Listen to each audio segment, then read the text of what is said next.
presents ESPN2's College Football Rivalry Weekend.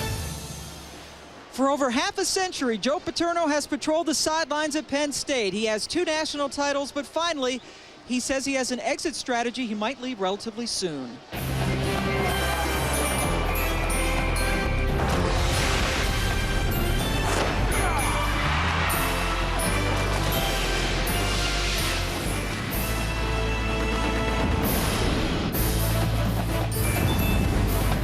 Joe Paterno leading out his Nittany Lions. 13 seniors playing their final game for Penn State as they end a string of 3 consecutive losing seasons, and this senior class only went to 1 bowl game. They're taking on a Michigan State Spartan team that blew out Wisconsin last week, 49-14, over 400 yards on the ground against Wisconsin. Michigan State fighting to stay bowl eligible. And welcome to Penn State, Pam Ward, along with Mike Tomczak.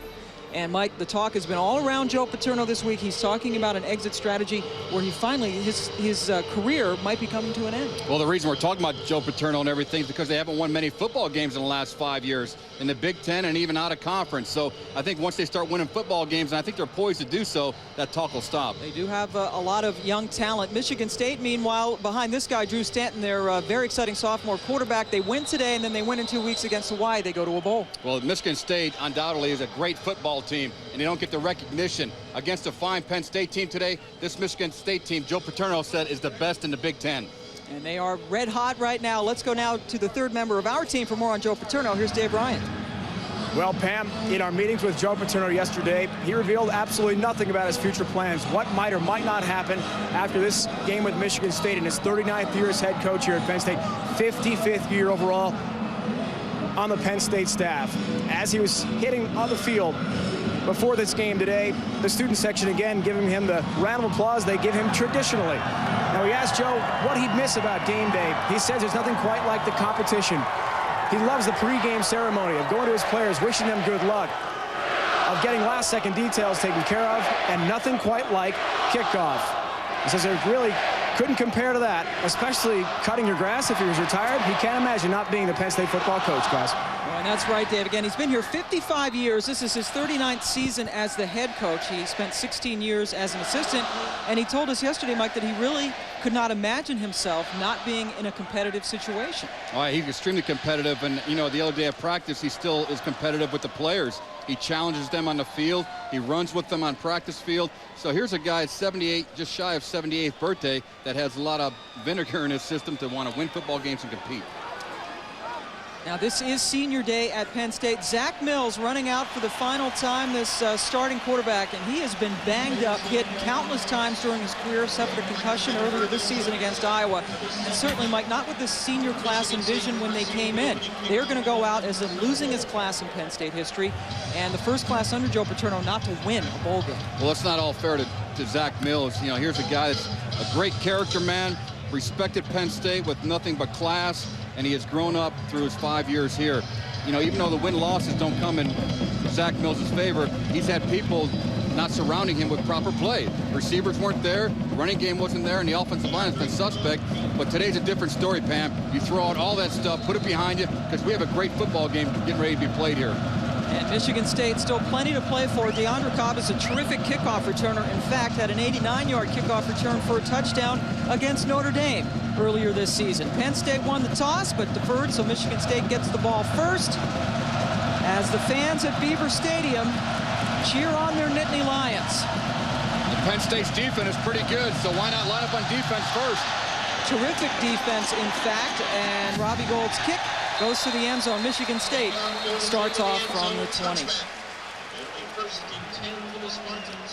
Michigan State Spartans coming off a spectacular win against Wisconsin last week. They rolled up 49 points, 430 yards on the ground, and look for number 5, Drew Stanton, well on his way to being the next great Michigan State quarterback. He had a separated shoulder, actually came back early from that injury, and led that upset last week against Wisconsin, Mike. Well, we're going to see a lot of role players on Michigan State's offense, starting with Drew Stanton. But they have running backs. They have 3 of them, and they have wideouts, 6 of them. They're going to play an ample role here today. And Dave Baldwin, their offensive coordinator, likes to give people a lot of looks on formations. And Jason Teague, one of the 3 running backs they use quite a bit, gets 7 yards on that catch.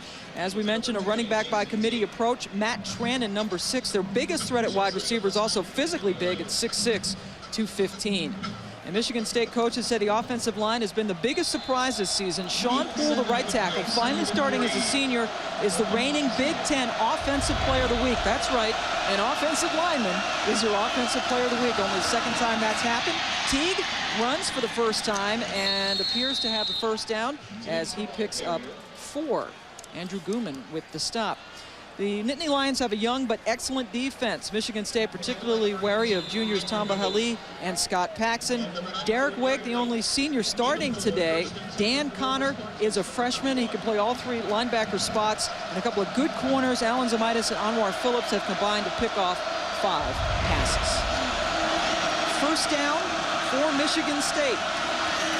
Couple of plays leading to a first down, and again the running play to Teague. He got a terrific block from his tight end Eric Knott, and he stopped just a little bit short of the first down by Dan Connor, that very good true freshman linebacker. Yeah, Eric Knott, the tight end's coming from the left side, and he gets a crack on a defensive tackle. And DeAndre Cobb just does a nice job finding that lane. And if I'm Penn State's defense, I'm going to find out where number 4 is, the tight end who's going to lead you to most of the running plays today. Yep, Cobb in there that time for Teague, and they will use 3 running backs. 5 receivers in, empty backfield. Stanton gets it knocked down at the line of scrimmage. Jay Alford, the sophomore, getting his big old hand up there to knock down that pass. And boy, Mike, this Penn State defense, you have to give them all the credit in the world, a 3-7 team, but they might be over if it wasn't for this D. Oh, certainly, and these guys have played overtime, and they're gasping for air. But as we look at this last play, Jay Alford does a nice job against Poole. Actually, Alford was inside. I'm sorry for drawing the wrong way, but Alford got a hand up. That's what you got to do as a defensive lineman. Now on 3rd and 1. J.U. Colcrick, his first carry is good for yet another Michigan State first down. Colcrick is a redshirt freshman from Findlay Lake, New York, via Liberia. Yeah, that's a long ways away, Pam. I mean, there's a story to be told later on in the broadcast, but, you know, Penn State's defense, you got to stop this team on first down. You got to win on first down if you're Penn State and put Michigan in a negative situation on 2nd and 3rd down. Penn State defense giving up fewer than 16 points a game on average. But they've had Michigan State get a couple of first downs. Plenty of time for Stanton. He is looking deep. Kyle Brown is there, and it's almost intercepted. Anwar Phillips almost gathered in the carom. Well, that's one thing you look at. Drew Stanton, he looks vertically first. That's a difference in this passing game. They look for big plays down the field, and then they come underneath to their secondary receivers. This ball needs to be caught, though. Kyle Brown goes up, and he tries to basket catch it. His eyes were kind of floating in the atmosphere, and his hands never were able to bring it in. But Anwar Phillips did a nice job on the coverage. A missed opportunity for Penn State's defense as well. Brown with 17 catches on the season coming in. Should have had 18 with that. Would have been a big first down. Instead, 2nd and 10. Stanton, he's a very good runner, as witnessed by that play. Drew Stanton taking it inside the 25-yard line before he is finally tackled down. That's a 31-yard gain. Well, he talked about it, Pam. He's a very good runner. He's running with a separated shoulder he suffered 3 weeks ago. He battles back. This guy's a tough lunch pail mentality, and they say he runs like a drunken sailor, but he looks pretty fluid right there in that 31-yard gallop. I think it's more than a gallop. That's as fast as he can run out there.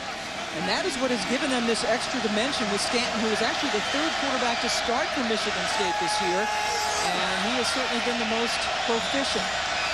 First down again for Michigan State, up top, thrown underneath, and completed to Eric Knott, his tight end.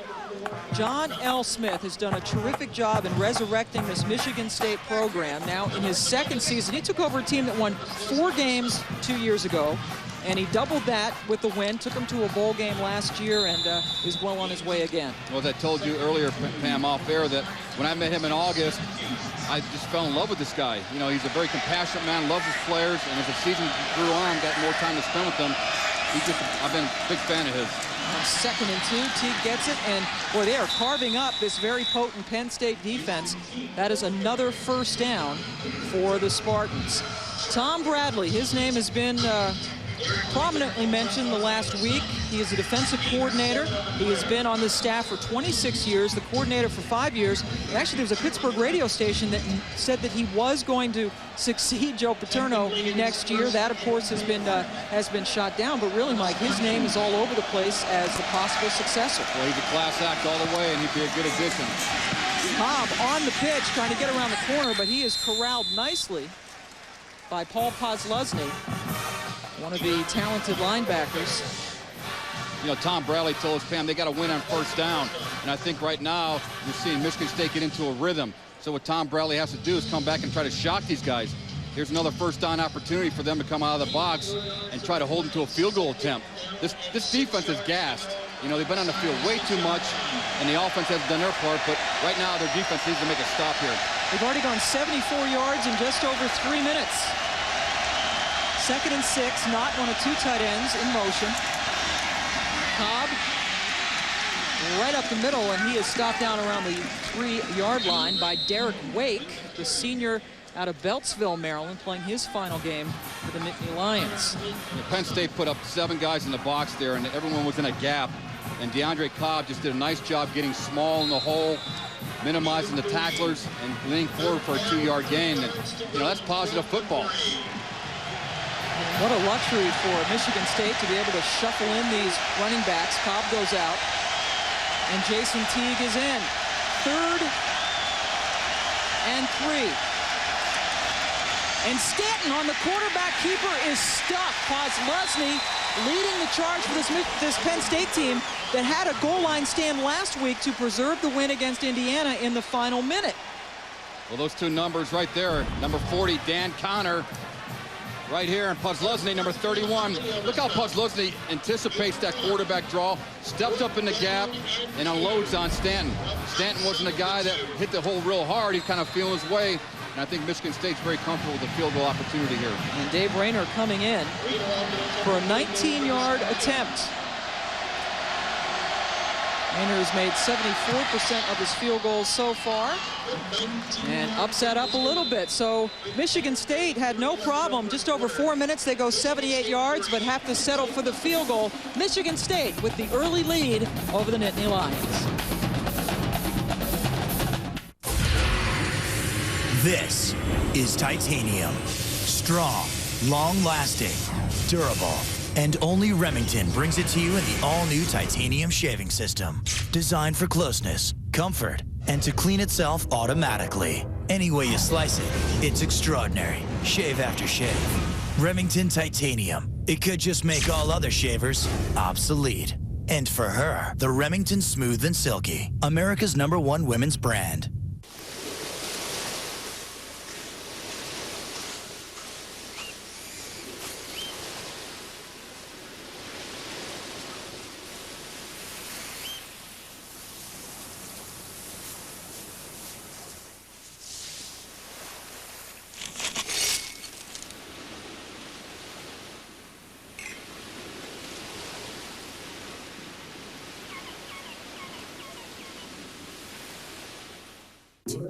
Don't mean a thing if you ain't got that wing.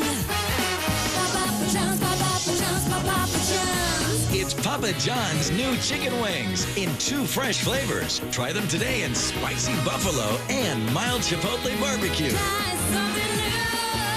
Don't mean a thing if you ain't got that wing. Now listen up. Papa John's, better ingredients, better pizza, now better wings. Papa John's.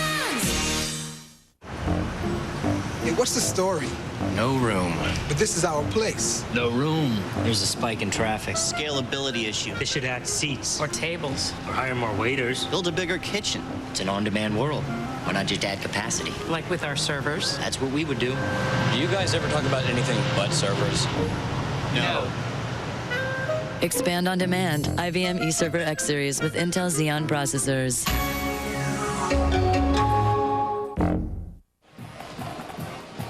Welcome back to Penn State. Joe Paterno pacing the sidelines as Michigan State took the ball and drove it down for Dave Rayner's 19-yard field goal. And again, Dave Baldwin's very innovative offense. 6 players touching the ball on that 78-yard drive. A big 31-yard gain by Drew Stanton, the quarterback, who averages over 7 yards a carry. He is such a great weapon for them. And Rayner punches that one out near Sparty. Sparty had the best chance of catching that in the end zone. So Penn State will take over from its 20. And Zach Mills comes out for his final game as a senior. He leaves as the school's all-time leader in passing yards, has been banged up in this very, very tough year. A lot of injuries over his career, but he says he's become much stronger and a more mature person because of what he's had to endure in his career at Penn State. We'll never know how much stronger and how much more mature, Pam, because quarterbacks in the Big Ten, they go through a laundry list of mood changes, personality changes. But by far, when you look in this kid's eyes, a character kid that mom and dad should be very proud of. Senior from Hinesville, Maryland, outside of Frederick. Both of his parents went to Maryland, but he wanted to be a Nittany Lion, and he has come here and culminates his season. Tony Hunt, the sophomore from Alexandria, Virginia, picking up the first down on his first carry. Jason Harmon has to make the stop, but that's 14 yards for Hunt. The last couple of games, Penn State has used Michael Robinson exclusively a wide receiver. He also has played some running back and quarterback. By far, he's the biggest offensive threat. Penn State's offensive line has taken a lot of heat this season. E.Z. Smith, though, leads the unit from the center position. And this line play, the inconsistent line play, one of the reasons why Zach Mills has been beaten up so much, and one of the reasons why these guys are averaging only 16 points a game, 9.5 points a game in Big Ten contests. Tony Hunt gets the ball again and falls forward for about a 4-yard gain. Clifton Ryan makes the stop. Spartans' defensive line has had some injury problems of its own. Kevin Vickerson leading the team with 4.5 sacks. He's a senior. Ronald Stanley, a concussion in last week's win over Wisconsin, but he's playing today. The leading tackler, leading by example both on and off the field. And coaches rave about Eric Smith, the junior free safety. The only school to offer him a Division I scholarship was Michigan State. Jason Harmon, perhaps their best all-around player in the defensive backfield at strong safety.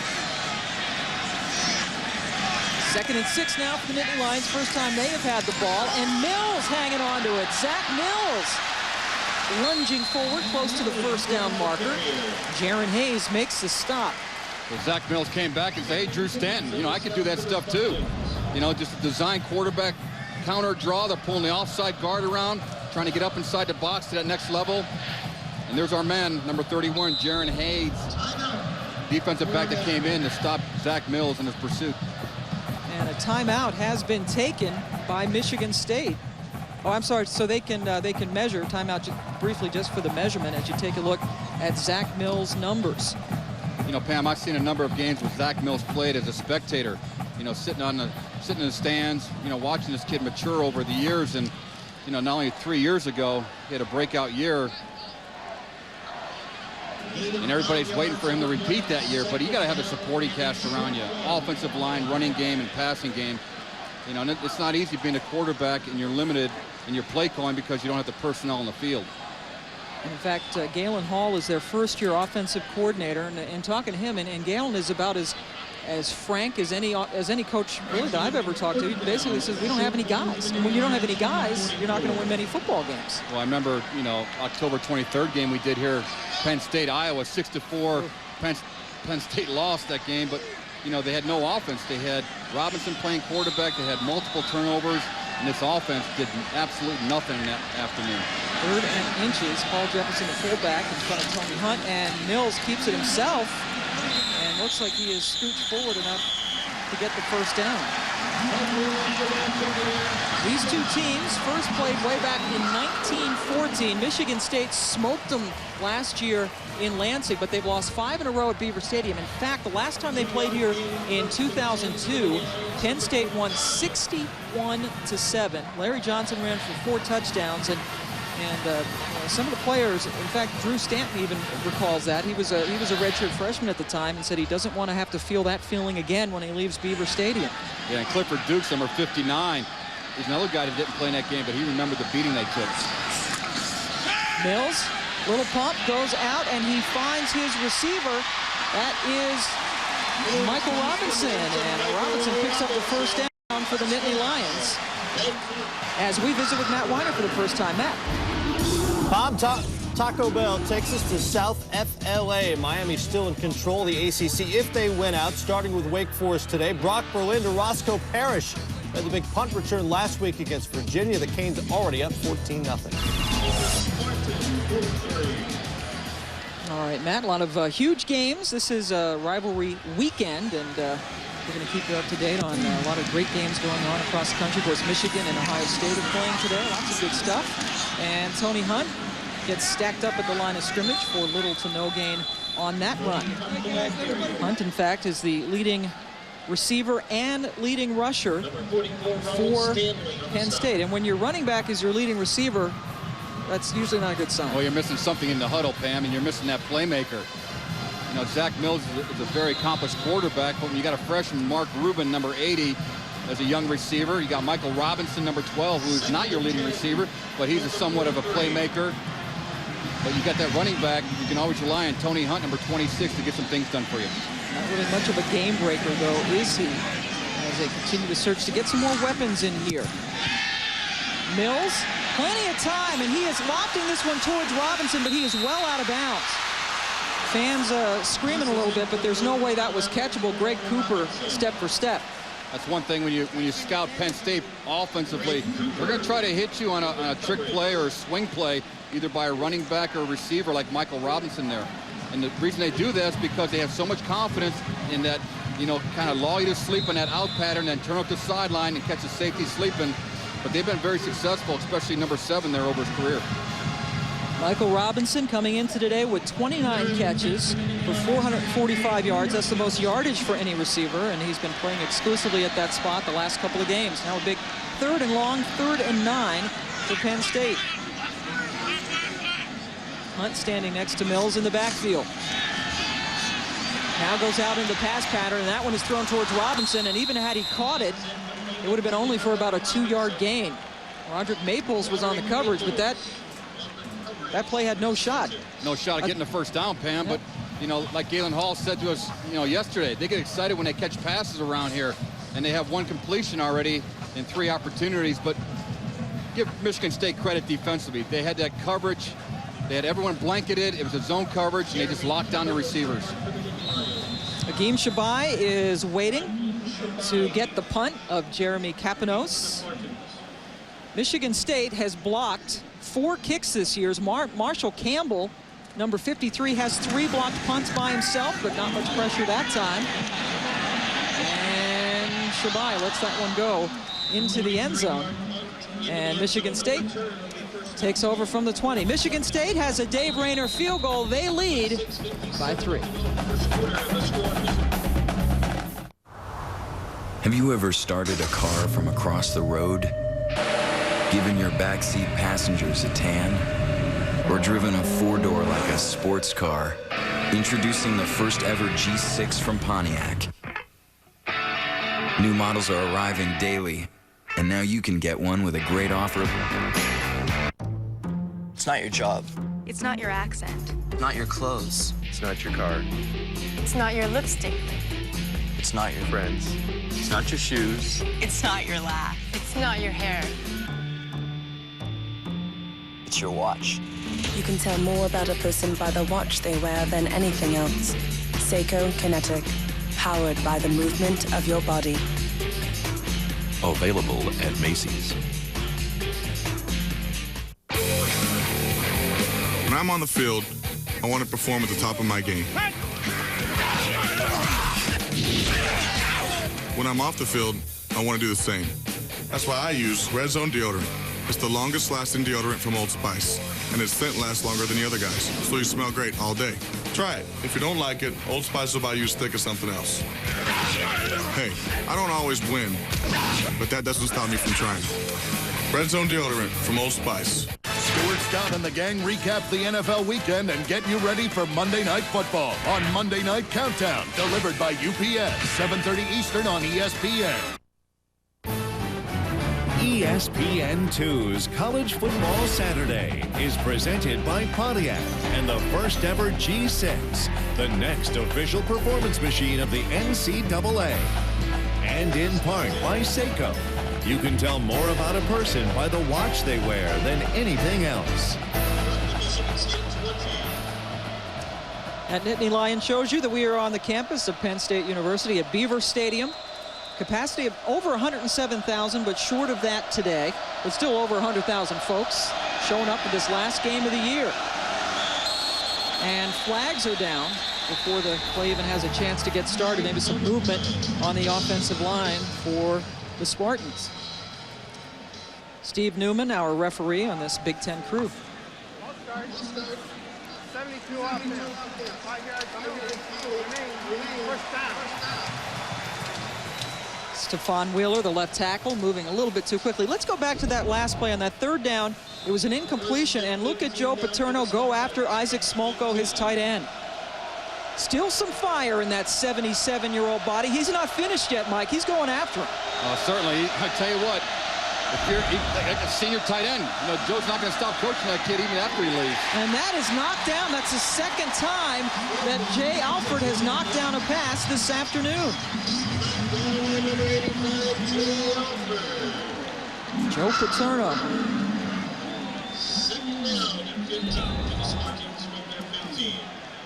Yeah, Jay Alford, I mean, yeah, that's like a basketball player. You can't get to the quarterback. They're taught that by their defensive staff. You just get up vertically, keep your eyes on the ball, and just knock it down. Alford, 6'3", 280 pounds, only a sophomore. He idolized Warren Sapp growing up. I don't think Sapp has those ups, though, as Jason Teague picks up 11 yards as we head down to Dave Ryan. Run him. Well, Pam, you and Mike have talked about it. Joe Paterno certainly has not slowed down when it comes to being active on the field. Today he is, and at practice, too, during the Nittany Lion workouts, there's a Paterno period held involving the 77-year-old coach this past week, acted as a ball carrier in a pursuit drill. He was running around with the players. Of course, no one tackled the coach. And also when a skirmish broke out at a recent practice, Jopa grabbed the helmet, put it on, and said, "You guys look ridiculous fighting each other. You can't do any damage with a helmet on." He's still pretty active, guys. I had that helmet on, said, "Go ahead, hit me," see? And, of course, nobody would hit him, as that is completed out to Aaron Alexander for the first down. Well, let's go back now to Matt Weiner. All right, Pam, Lou Holtz in his final regular season game at South Carolina, final shot at Clemson. He's on his way out in favor of Steve Spurrier at the season's end. Clemson on the board first, though. They can become bowl eligible today. Reggie Merriweather bowls his way in from 3 yards out, and Tigers have a 7-0 lead early. Clemson losing to Duke this year, now trying to take out South Carolina. J.U. Colquitt with the carry, but a flag is down on the play. And boy, Lou Holtz leaving, Steve Spurrier. We knew it was just a matter of time before he came back, but he's going back to the SEC. And South Carolina, of course, in the same division of the SEC than Florida. Well, that Steve Spurrier is an interesting character, Pam, and we've talked to different coaches on this staff, or both staff, how they feel about him coming back into college football, and they were surprised, to be honest with you. Holding, number 51 on the offense. 10 yards from the previous spot, remains first down. Chris Morris, the center, with a hold. That's a couple of penalties now against the offensive line. So one head coach, Lou Holtz, has been around forever. He says that he is retiring, and of course the speculation here at Penn State is about this guy, Joe Paterno, who has been a head coach for 39 years and has really been going through a miserable stretch. This is his third straight losing season. 4 receivers now on 1st and 20, and Stanton hangs on to it. And the quarterback, again, remember, playing with a shoulder that was separated a couple of weeks ago. His right shoulder only picks up a yard. Joe Paterno talking about his future. He says he does have a plan, but says he doesn't know what it is. He told USA Today, yesterday's edition, that if he had his way, he would have an in-house succession, and that means the spotlight has squarely been on his defensive coordinator, Tom Bradley. Bradley, who has been his assistant coach for 26 years and also played here, is a terrific recruiter, recruits the Western Pennsylvania area. 2nd and 19, Stanton completes it to his tight end, Jason Randall, and he is stopped about 1 yard short of the original line of scrimmage. And I found it interesting, Mike, we were here a few weeks ago for the 6-4 Iowa barn burner when Iowa beat Penn State. And we asked Coach Bradley then if he would be interested in being a head coach, and he said to us no, that he was very happy being a defensive coordinator. We talked to him yesterday, Mike, and he says I would love to be head coach. Yeah. And he said it would have to be absolutely the right situation, but yes, he wants to be a head coach. An interesting turnaround in just a few weeks. Well, that guy has a great football mind, wonderful recruiter, tremendous personality, and no one can follow Joe Paterno, but somebody can pick up after he leaves. Boy, and what a tackle by Dan Connor on Jeremy Scott as he tackles him a couple of yards short of the first down, and Michigan State has to punt. The defense gets a rousing ovation as we join you from Beaver Stadium. Michigan State needs a couple of wins to close out its season to be bowl eligible. Penn State is closing out its third straight losing season, fourth in its last 5 years under Joe Paterno, and the speculation has been swirling about the future of Joe-Pa. Brandon Fields in to kick to Calvin Lowry. Wow, and he just backs him up. What a punt by Fields. Lowry retreats, gets it at his 4. And Lowry, who has been criticized around these parts for his lack of aggressiveness as a punt returner this year, gets nothing. A 55-yard punt, and he loses 2 on the return. We'll be right back. Penn State backed up. Looking for a big league gift for your future pro? The new ESPN Game Station by Fisher-Price. It's 6 sports in one. Basketball, football, baseball, soccer, hockey, golf. The ESPN Game Station, in stores now. Will Rogers challenge Leinart as the Pac-10's best QB? Can a puma challenge a lion for the throne? Yeah? No. ESPN College Game Day, built by the Home Depot, Saturdays at 10:30 on ESPN. You are a traveling movie theater. You are a roving jukebox. You have no wires to hold you back. Introducing the HP Pavilion Notebook with Intel Centrino mobile technology, starting at $9.99 after rebates. Connect, download, and print remotely with built-in wireless capability. Listen to music or play DVDs at the touch of a button with HP's exclusive Quick Play feature and optional remote control.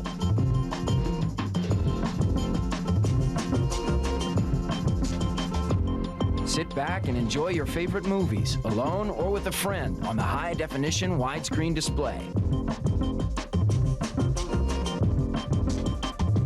Call now, and for a limited time, get a free CD burner upgrade and free shipping. And let us help you customize your notebook. The HP Pavilion Notebook with Intel Centrino mobile technology. It's the home theater for when you're not at home.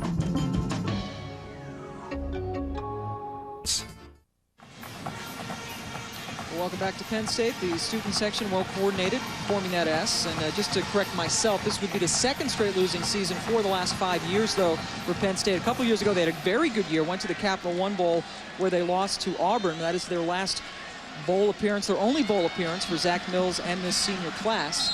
But they've really had a very tough 2-year stretch here, and then for the last 5 years, losing seasons for Penn State. And boy, are they backed up now on the 3. Tony Hunt trying to get him a little bit of breathing room, and he does that, getting up to the 5 as we go back to Matt Weiner.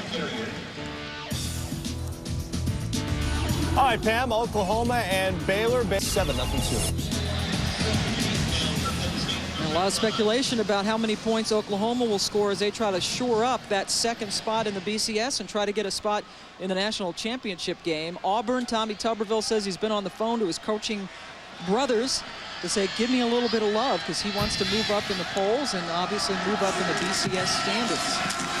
Hunt, again, good run by Tony Hunt as he is close to the first down marker. Eric Smith makes the stop as we go down to Dave Ryan.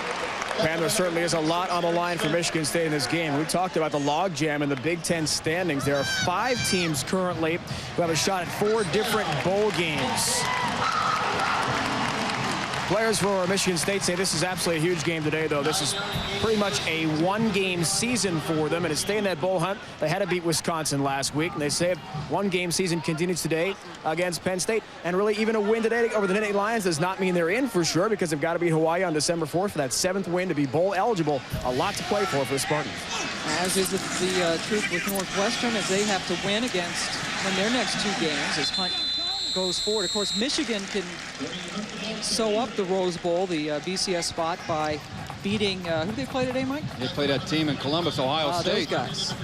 You had a team from up north, but we'll look at that later as the broadcast goes on. But, you know, Michigan has got a very, very good football team. Wow. It's going to take Ohio State's best performance of the year to even stay close with them. And same thing's going to happen here in the field. Penn State has to have their best performance offensively to even have a chance today. Of course, Michigan State had Michigan on the ropes a couple of weeks ago and lost in triple overtime. It was one of the most amazing games you ever want to see. And Michigan State letting that one get away from them. Complete pass to Mark Rubin, the true freshman receiver. Now they're going to say it is incomplete as he bobbled it out of bounds, and Paterno with the reaction on the sidelines. Yeah, Matt Rubin was in tight. The ball gets away from his body. Good call by the side judge there. Boy, and Rubin unable to hang on to that one. Jaron Hayes on the coverage. Rubin with 15 catches so far on the season. He has good hands. He had a good game last week against Indiana. He had some big catches. And Mark Rubin, he's not going to be the burner down the field, but a more possession type receiver, number 80. Unable to hang on to that one. Now 3rd and 7 for this Nittany Lion offense that has sputtered all season. That one's complete to Robinson. There's your weapon. And Robinson turns it upfield for a first down. Hayes with the tackle, but that's 18 big yards for the Lions. When you look at Zach Mills in the pocket, number 1, he had protection. And when he has protection in the pocket, he can go through his progressions. 1, 2, here comes Robinson, a crossing route underneath. Robinson's at the delayed drag. He knows where he's going. He's gaining depth as he gets across the field. Yards after the catch. If this guy's your only playmaker, he's got to get more touches than he just had right there.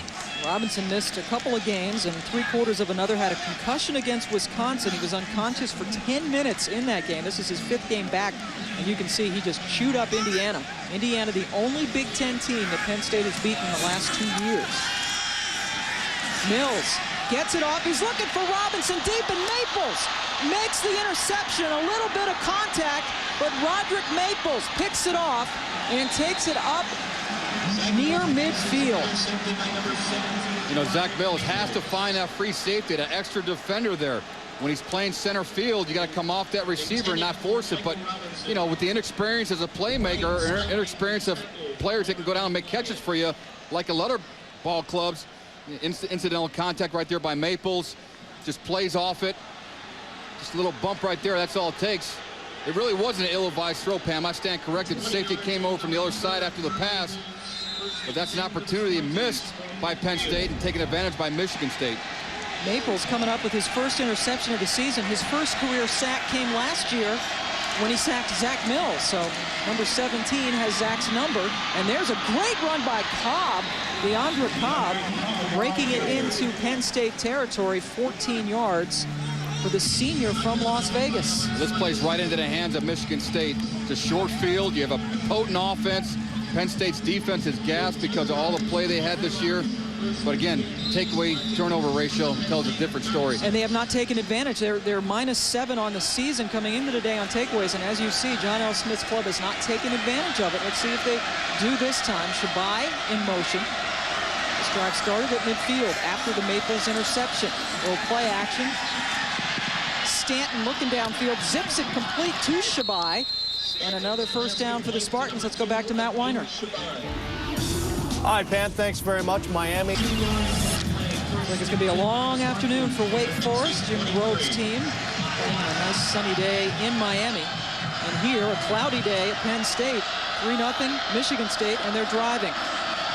Cobb breaks free and picks up about 9 yards on first down.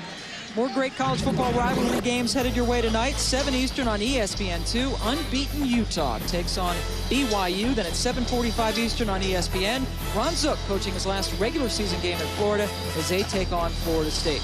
College Football Saturday primetime, part of Rivalry Weekend, presented by Pontiac on ESPN and ESPN2.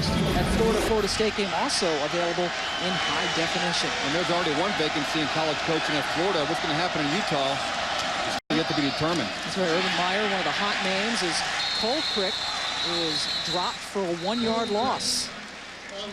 As the first quarter comes to a close, Michigan State drove the ball down and got a field goal on its first possession. Working on this one now after a Roderick Maples interception. We'll be back.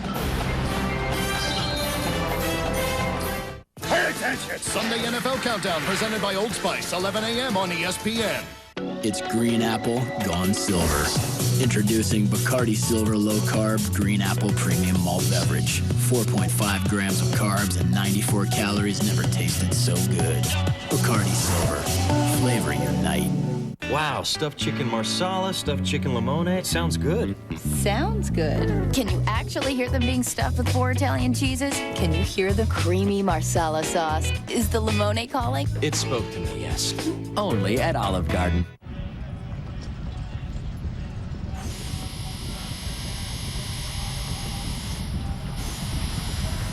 Where does reality end and pure vision begin?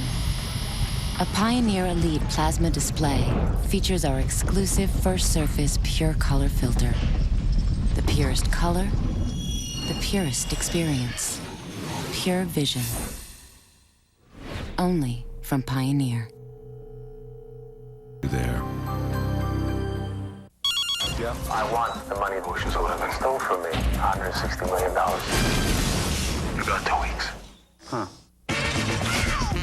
We're too hot to work in this country. Where are we going? In the physical universe we occupy, it cannot be done. Hey, can I ask you something? It's not in my nature to be mysterious. But I can't talk about it, and I can't talk about why. Ooh. Rated PG-13. Starts Friday, December 10th. Successful investing. At T. Rowe Price, it's about more than just hitting home runs. It's about a consistent, steady approach, year after year. Over 75% of our funds beat their 1, 5, and 10-year Lipper averages. Low-cost mutual funds from T. Rowe Price. Invest with confidence. Request a complete prospectus or profile with investment objectives, risks, fees, expenses, and other information to read and consider carefully before investing. Second quarter about to get underway. Joe Paterno's team down 3-0 to Michigan State. The Spartans have the ball on the 17, and Joe's like a student. He's fired up, trying to fire up the fans to fire up his defense. Drew Stanton, the Michigan State quarterback, rolling away from trouble, and again, so dangerous on his feet. Stanton gives Michigan State a 1st and goal just inside the 10. Joe Paterno has been a coach here for 55 years, in charge for 39, and this is the way he used to be. Old school Joe Paterno, fiery all over the officials, and that fire still burns brightly and hotly. This is just a few moments ago. Many years in between the start of those conversations on the sideline to today. But this guy right here, people, I'd go to battle with him. He's a foxhole leader. He's a guy that gets it done both in the classroom and on the playing field. 1st and goal just inside the 10. Jason Teague not getting much. And, of course, Joe Paterno a couple of years ago had some issues with officials. And really, this is the guy who was really the leader, Mike, in getting the instant replay. It's only a 1-year experimental situation for the Big Ten, but he was really instrumental in leading that charge, and it's worked out very well. Yeah, I think he's complaining here in the sideline, but he's a pioneer when it comes to instant replay. Like you said, Penn, he's always for the betterment of the game, trying to move the game forward to the next century. But he's after these officials here because he thinks there's a lot of holding going on in the interior offensive line. 2nd and goal from the 8 now as DeAndre Cobb tries to break it outside, and he is ankled down by Andrew Gooman, the senior from Allentown, Pennsylvania, and the son of Mike Gooman, who was a terrific running back here in the 1970s. Andrew playing his final game for Penn State. Well, he's got a lot of beef jerky to be chewing on with these officials here. And he's got a lot of wins. Only Bobby Bowden has more wins in the history of Division I-A football. 3 years ago, he passed Paul Bear Bryant, and Bowden has subsequently passed him. 3rd and goal now from the 8. Stanton with time, but who does he go to? He's got a guy in the end zone, but it's floated in and picked off. Anwar Phillips steps in front of the receiver, and the Penn State defense rises to the occasion again. They certainly did, Pam. Rising to the occasion. That's forcing the football, people. Drew Stanton had a receiver underneath, but what a momentum change. I think that was sparked by Joe Paterno. I think Joe Paterno working the officials, got the players fired up. Nice where some of these players could play with the intensity level of Paterno shows in the sideline, but Stanton had not right underneath, right in front of him. And when you hold the ball that long, the end zone gets smaller and smaller, and those defensive backs converge towards the receiver. Anwar Phillips missed an interception earlier in the game. Just great ball skills there. Get a hand in there, Stay with it with your eyes and bring it to your stomach. Trying to find Jason Randall, the 6'5" senior tight end, and he did seem to have him open for an instant. As you said, Mike hung onto the ball a little bit too long, and Anwar Phillips able to get in for his team-leading 4th interception of the season. Austin Scott, the running back, now for Penn State, picks up a couple of yards. And Anwar Phillips also had an opportunity at an interception last week. They had that exciting win against Indiana as they were able to hold on and win it 22-18. Phillips, had he intercepted the ball, could have taken it the other way and put the game away a lot earlier, but instead, the Penn State defense. Yeah, he didn't intercept it, and they Right. came up with the goal line stand. Right, so it worked out ultimately anyway, but it was 4th and goal from the 1 for Indiana, and they couldn't punch it in. One thing that Penn State has to do is give these guys over here a rest. You know, consume a drive. That defense has been out there a lot in the first quarter and early second quarter, but Zach Mills needs to get something directed here. Michigan State has had the ball over 10.5 minutes. Penn State about 6:15 as Mills takes it for the first down for Penn State. We take you back to Mount Warren. Pam, Boston College seemingly has the easiest path to a BCS game. It includes a stop at Temple this afternoon. That's L.V. Whitworth. 29 yards through the Owls. In for the score, and BC up 7-3. That one in the second. Boston College, they have a lot of running backs that they can turn to, and of course the Big East still has that automatic BCS bid, and in this season, that's ridiculous because the Big East is certainly it's not a good conference, and I know a lot of teams. You have teams like Utah and Boise State just would love to get their hands on an opportunity like that. And they've all had opportunities. BC, Pitt, and also West Virginia. We saw them all this year. Big win for BC. Hoping to put away Temple today as Austin Scott burrows his way up for 8 more yards. Eric Smith. You know, Pam, I want to go back to Joe Paterno getting his team fired up. The fans, I mean, he wants more energy from his players, and they could do it by executing a lot better. Athletic trivia question for today. Joe Pa's led Penn State to 2 national championships in '82 and '86. We want to know which teams the Nittany Lions beat to win those championships. The answer coming up shortly. See, 80, that was during my era, so it wasn't Ohio State because we weren't in any national championship race then. No, you were not. That was... I know who was on Penn State's team, though. I know the caliber players. They had Blackledge, obviously some great Mark players. Battaglia. They had some defensive personnel. Zach Mills running for the first down. A guy named Shane Conlon.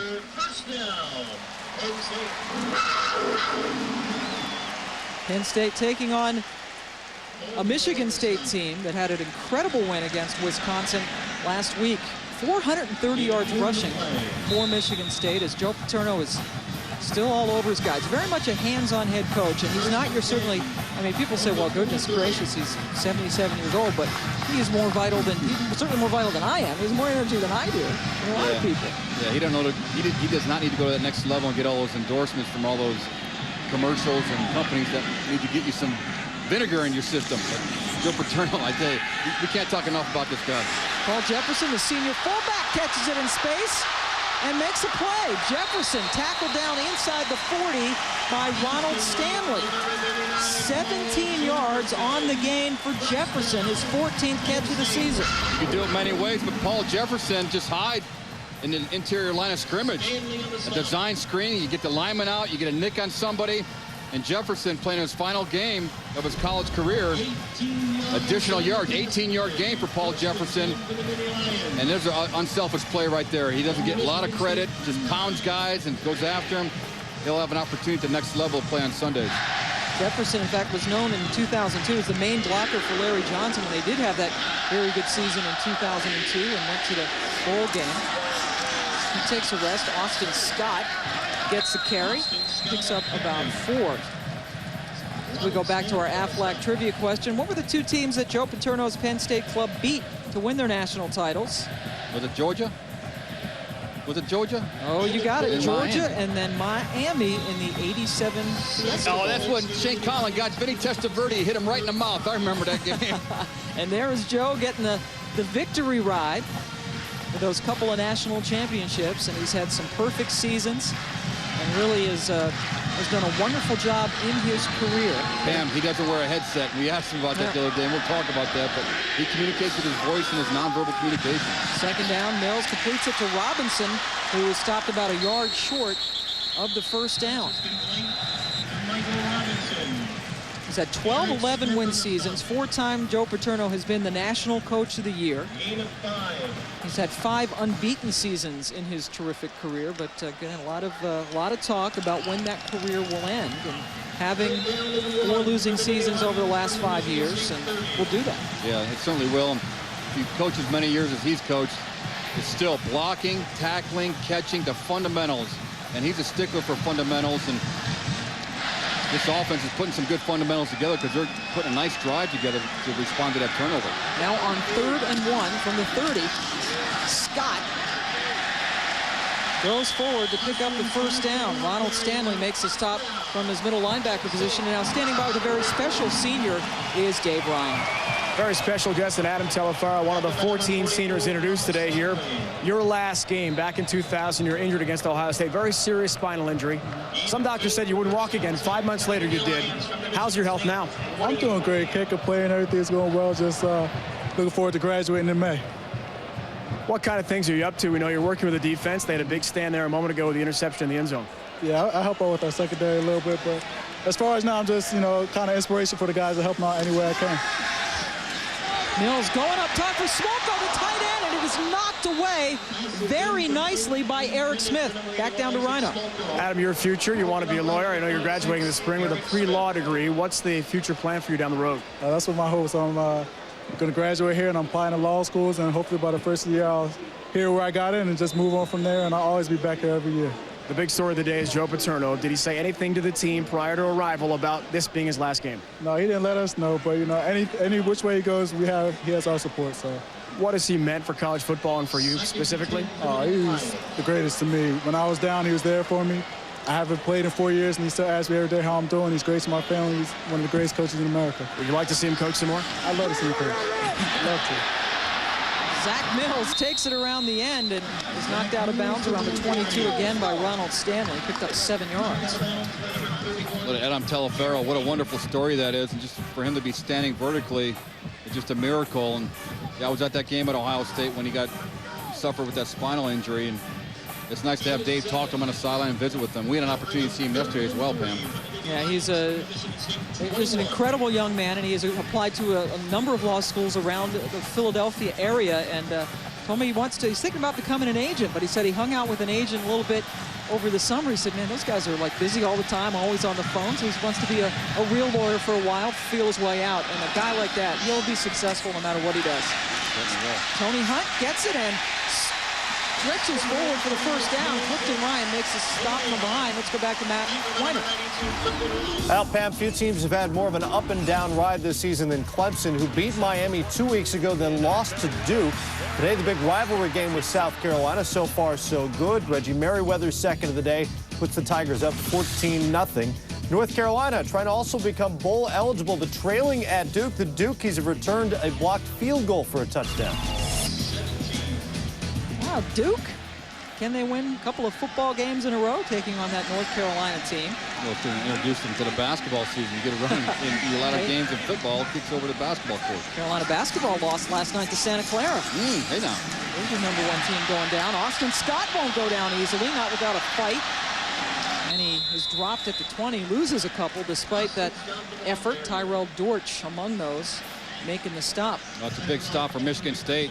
That was the 11th play of the drive, and I just think that Michigan State needed to step up there. They won on first down, but if you're Penn State and you're a fan, you need to see this drive finish. You need to get touchdowns because you're not scoring a lot of points throughout the whole year. And Michigan State coming off a great emotional victory last week, Pam. They're not used to long drives going against them in the last couple of weeks. Chris Smealand has been with John L. Smith for 9 years, coached with him as defensive coordinator at Louisville, was also with him at Utah State. In charge of this Michigan State defense, they have a couple of former running backs now who are playing on the defensive side of the ball and doing a good job. Now 2nd and 13, Mills will pump fake and goes underneath to Hunt. A flag comes down as Hunt is tackled down by David Herron. Well, that was scouted out very well by David Herron.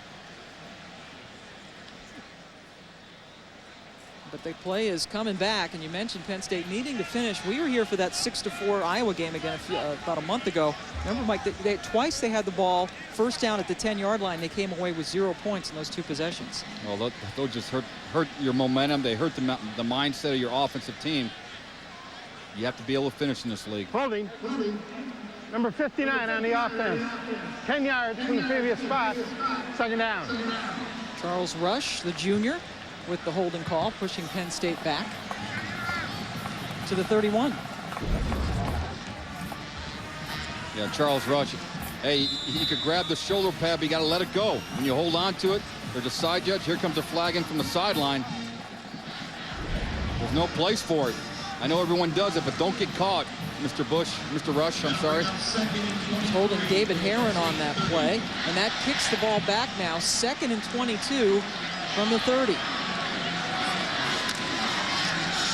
Mills has time, but there comes the blitz, and he is just bowled over by David Herron. Herron coming out of nowhere to get his 3rd sack of the season. Well, surprised the heck out of Zach Mills.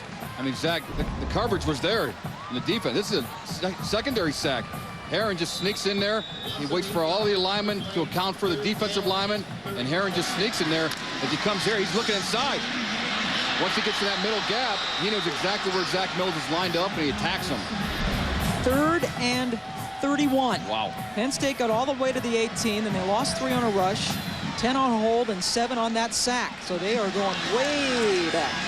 Mills trying to get some back, looking up top, going for Rubin, and it's tipped away. Jason Harmon right there to flick the ball away. Let's go to Dave Ryan. Trouble again, Pam, with the offense in tight for Penn State. Players have said all week long it's a lack of confidence and a mental aspect as well. They have some success, get in deep, penetrate against Michigan State like they have today, and then something they think will certainly go wrong, like the penalty we saw, like the sack of Zach Mills. When is a mistake going to happen? They seem to actually be waiting for that, and they've got to get away from that mental approach of, oh no, what's going to happen next?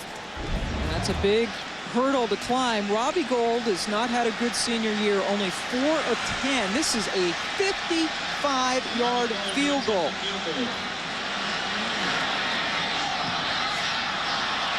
And then he pooches it out, and that's going to work out nicely for Penn State. It dies at the 1. So they get the ball down to the 18, unable to come away with any points, but that was effective. Joe Paterno's team down 3.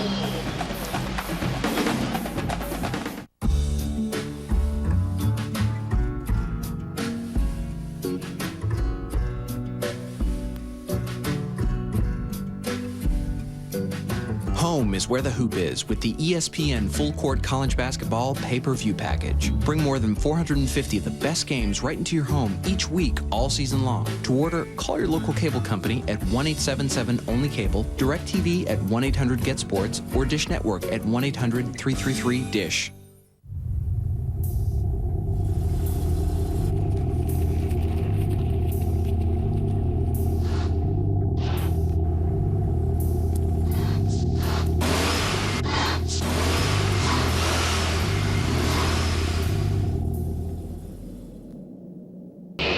New Pepsi Holiday Spice is now on its way. Whoops. Let's back her up, boys. A blend of cola and spice. It'll be here just for the holidays. No, the other way. If it gets here at all. Oh, my back. Need some help? Yeah. Try my Bayer Back and Body. Thanks, hon. It's Bayer Aspirin plus a special pain relief booster. It works right where it hurts. Bayer Back and Body. Get moving again. Pain-free.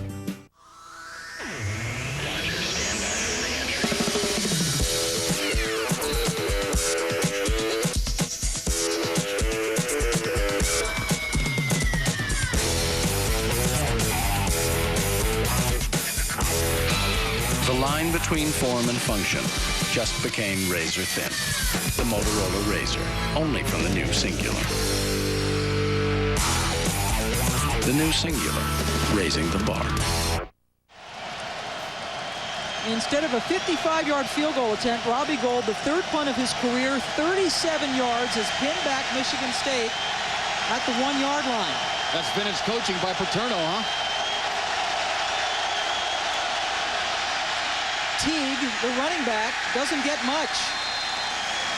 Remember, 99-yard drive, something that Michigan State had success with last week against Wisconsin. As Michigan State taking on Penn State, the Spartans need to win today and 2 weeks from now in Hawaii to get to a bowl game, as Penn State closing out its season. They are 3-7 on the year, coming off a win against Indiana last week, and this crowd is rocking. It sounds like these Penn State fans are hoping for a bowl game. They are into this football game. Second down. Teague only gets a couple as Andrew Gooman makes his stop. And Gooman, here's a kid who missed the last couple of games with a partially collapsed lung. And Gooman, he's a senior. There's no way he was not going to play. I agree with that, today. Pam. Left the Ohio State game and did not play at all against Northwestern or Indiana, but he's in there today for his final collegiate game. He grew up at this stadium. His father played running back here and came here as a kid. Now 3rd and 6 from the 5.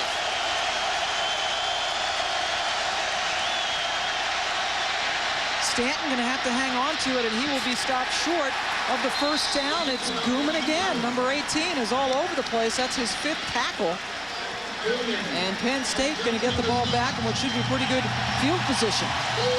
And you might see a quarterback change for Penn State when they get the ball back. But I saw Paterno over there talking to Morelli for a second. But this defense, they did exactly what they were taught to do. Pin him back with a punt, 3 and out, let the offense take over the short field. Brandon Fields has a 55-yard punt. But he's in his end zone. Calvin Lowry is at midfield.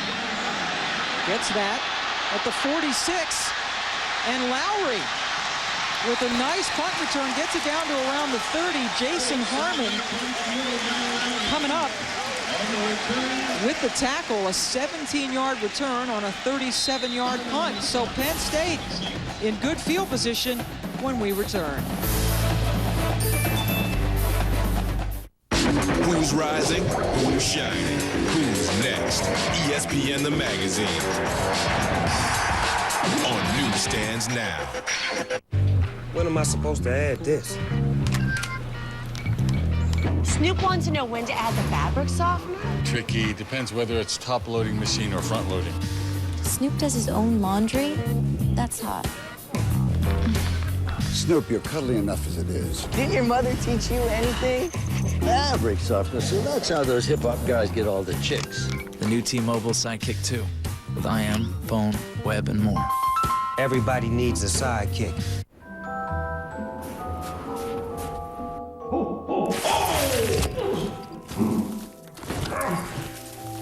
And I don't even have that insurance. What insurance, Santa?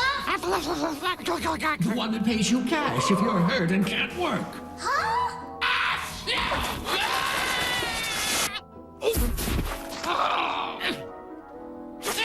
Aflac. Ask about it at work. Can you just send out the toys? Get in the zone. AutoZone. If you want it and you need it, just ask us and we'll get it. For the parts and advice to keep your car running right. Drink variety. Sonic's got it, others don't. Make Sonic your morning drink stop and choose from thousands of different flavor combinations. Start your day with a fresh Sonic Sunrise or come in for our classic cherry limeade. It's not just good, it's Sonic good. ESPN2's College Football Saturday. Brought to you by the new T-Mobile Sidekick 2 with IM, email, web browsing, and more. Everybody needs a sidekick. T-Mobile and Aflac. Ask about it at work. Joe Paterno with a nice moment there just a couple of minutes ago with Zach Mills, as you see the intensity with this head coach, and the defense has picked up that intensity. Forcing a punt in the end zone. Now, Mike, they have the ball first down from the 30. Another opportunity. You got the turnover in the end zone. Got the ball good field position, had a nice drive, had some penalties set back. Great punt, 3 and out. Now they got the ball back to short field. Rodney Kinlaw is the running back behind Zach Mills. And he gets it. Bottled up at the line of scrimmage, however. Kevin Vickerson leading the defensive charge for Michigan State. And this is where your offense, Pam, is lacking that big play potential. You know, a guy that can go down the field, stretch the defense a little bit, at least respect the deep game so your running game can open up. Not getting that 8th and 9th defender in the box, because this offensive line, their workload is very intense. They're strong up front, but they're just not getting people off the ball to that second level. Penn State's offense is 112th in the country in scoring, only 16 points a game. That's dead last in the Big Ten. They're averaging 9.5 points a game in conference play. Mills hanging on to it. Nope, he pitches in at the last second to Hunt, and Maples gets him. That's a loss of a yard or so. Roderick Maples has an interception today, and a good string out tackle there. Well, excellent job by number 36, Eric Smith. As soon as he identified the option play, he came in and forced Zach Mills to pitch it, because you're stretching the field out from sideline to sideline. They're not getting up the field, gaining any yards. Well-designed play defensively, and Eric Smith was the guy that caused all that. Smith, the junior from Groveport, Ohio. Again, Michigan State, the only Division 1A school to offer him a scholarship, and the coaches are just rave about what he has done in his career. 3rd and 10 for Penn State. They've converted 4 or 5. 3 receivers in for Mills. Zips it, completes it to Robinson, and that's a incomplete pass. Excuse me, had it just for a second, but again, these Penn State receivers are unable to hang on to balls that hit them in the hand. Coming up Monday night, Stuart Scott teaming up with our guys, including Tom Jackson, Michael Irvin, and Mike Ditka on ESPN's Monday Night Countdown. Get all the news from the best in the business starting at 7:30 Eastern. That leads you up to Monday Night Football, and then Al Michaels, John Madden, and Michelle Tafoya join you as Kansas City takes on the Patriots. Tom Brady against Trent Green and company. Monday Night Football, 9 Eastern on ABC television. All right, Robbie Gould in, we think, to try a 47-yard field goal. Remember, he pooched a punt last time. His career long, though, is 51, well within his range at 47. And Gould gets it. So Robbie Gould, who has had a miserable senior season, nice way for him to go out. He has had a nice punt today, and he nails that 47-yarder to tie it up.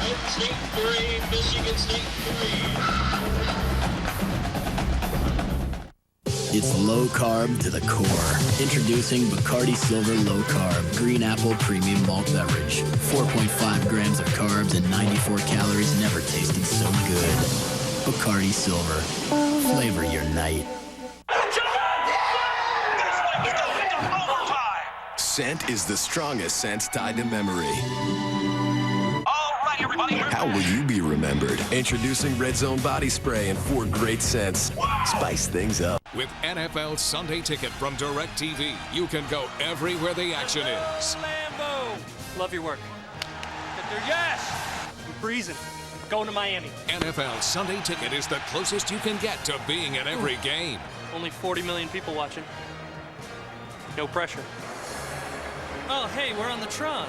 Don't miss the exciting chase for the playoffs. Order NFL Sunday Ticket now and save $50. Only from DirecTV. Go around the world and get back into college. Get inside the NBA and go way outside. Get the widest variety of sports in Sports Pack. Preview over 25 specialty and regional sports networks during the Sports Pack free preview weekend, November 26th through 28th, only from DirecTV.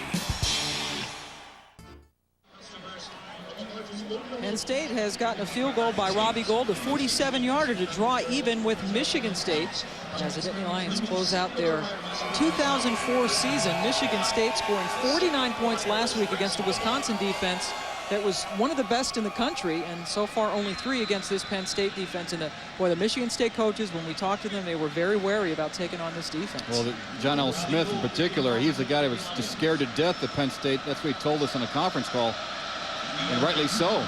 You know, he coming off a big victory, going to a hostile environment where 2 years ago he got drilled. The game's tied even. And a touchback. Michigan State will take over from the 20. We have 1:43 left to go here in the first half of play between Penn State and the Spartans. Spartans have the ball when we return.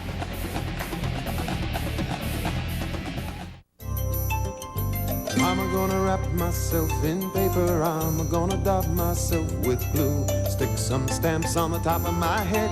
I'm gonna mail myself to you.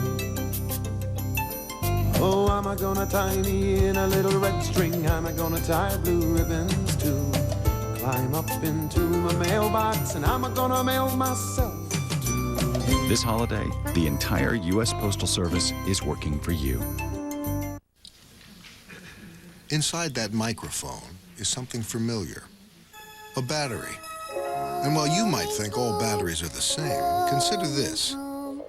When Bon Jovi puts on a show, the battery that powers their microphones is always a Duracell. So whether you've got 50,000 screaming fans or you're working a slightly smaller room, it just has to work.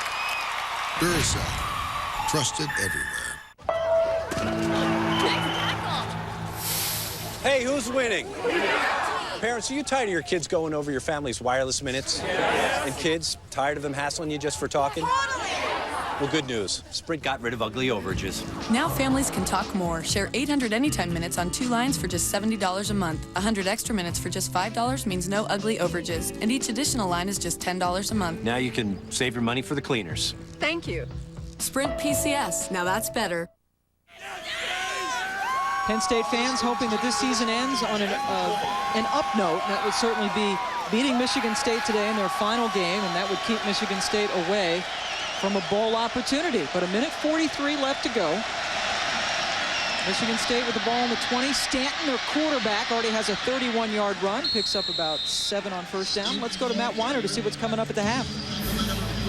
Pat, thanks very much. Happy to be joined by Rod Gilmore this afternoon, a frequent visitor here on the program. Coming up at halftime, we'll visit Tallahassee. Reese, Trev, and Mark down there for today's Florida State game. Gators haven't won down there in a very long time. All access with the Utah Utes as they try to wrap up their perfect season in Lou Holtz's final regular season. A little pressure on him now with Lou Holtz stepping down there. All right, let's go back to Pam. All right, Matt, always good to see Rod in the studio in his snappy suits as we hit a minute left to go here in the half. We'll join those guys shortly. Complete for the first down to Kyle Brown, the junior from West Bloomfield, Michigan, as Drew Stanton tries to move the team down and get something going before the half ends. Well, they've had a lot of plays, but that turnover that hurt them in the end zone really keeps this Michigan State offense less potent. Yep, Stanton throwing an interception to Anwar Phillips in the end zone to stop a drive. That ball is complete to Agim Shabai, but only for about 3 yards, and a timeout taken by Michigan State. They still have 2 left. Spartans trying to drive down and get points. We will be back in 1 short minute for the rest of the half.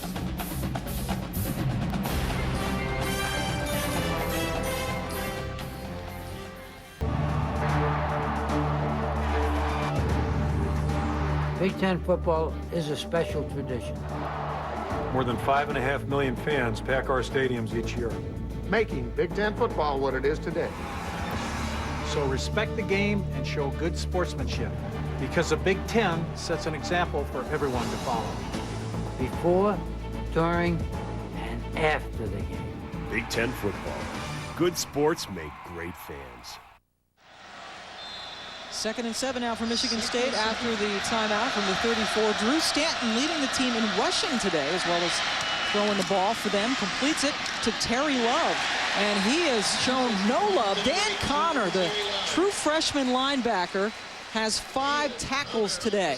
Clock keeps running. We're inside 30 seconds. Pam, that was textbook. Inside out. Dan Connor just leveled him right in the numbers.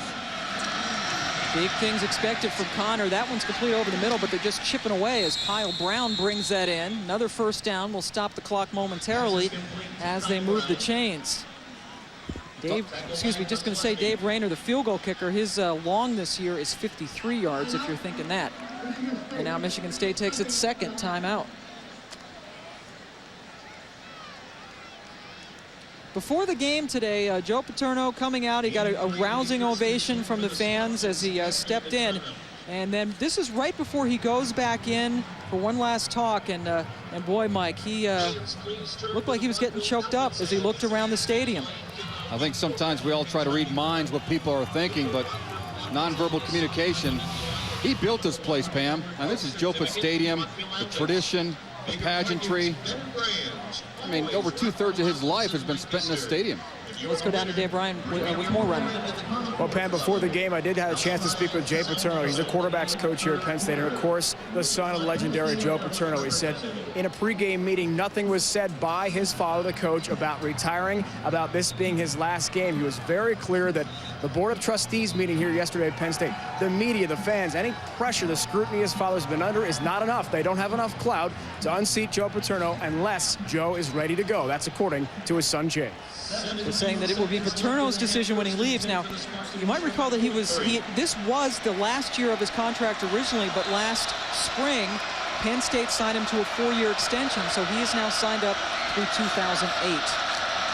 Stanton, after the timeout, hanging in there, going towards the sideline towards Shabai, but that one sails wide, and we have 12 seconds left to go now in this half. Well, Alan Zamaitis did a nice job sitting on that route, baiting Stanton to throw it his way, and that would have been picked off, but Drew was a heady quarterback there and just threw it high and outside. 2nd and 10 now, 12 seconds left to go. John L. Smith, in his second season at Michigan State, took over this program when it was in a shambles and has done a terrific job leading them back. They went to a bowl game last year, trying to get back into one this year. 2nd down, 4 receivers in, zipped it to Kyle Brown. Gooman hits him, but boy, Brown hangs onto it for the 1st down. The clock stops with 5 seconds left to go in the half. They picked up 22 yards on Brown's 3rd catch of the day. That's the best place to get a quick strike, Pam, right down the middle of the field, and he threaded that through 4 defenders. Michigan State burns its final timeout. 5 seconds left there on the 35-yard line.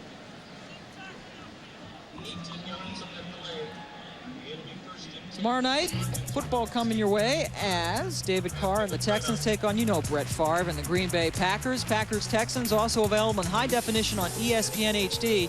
Coverage starts with NFL Primetime presented by Miller Lite at 7:30 Eastern Time.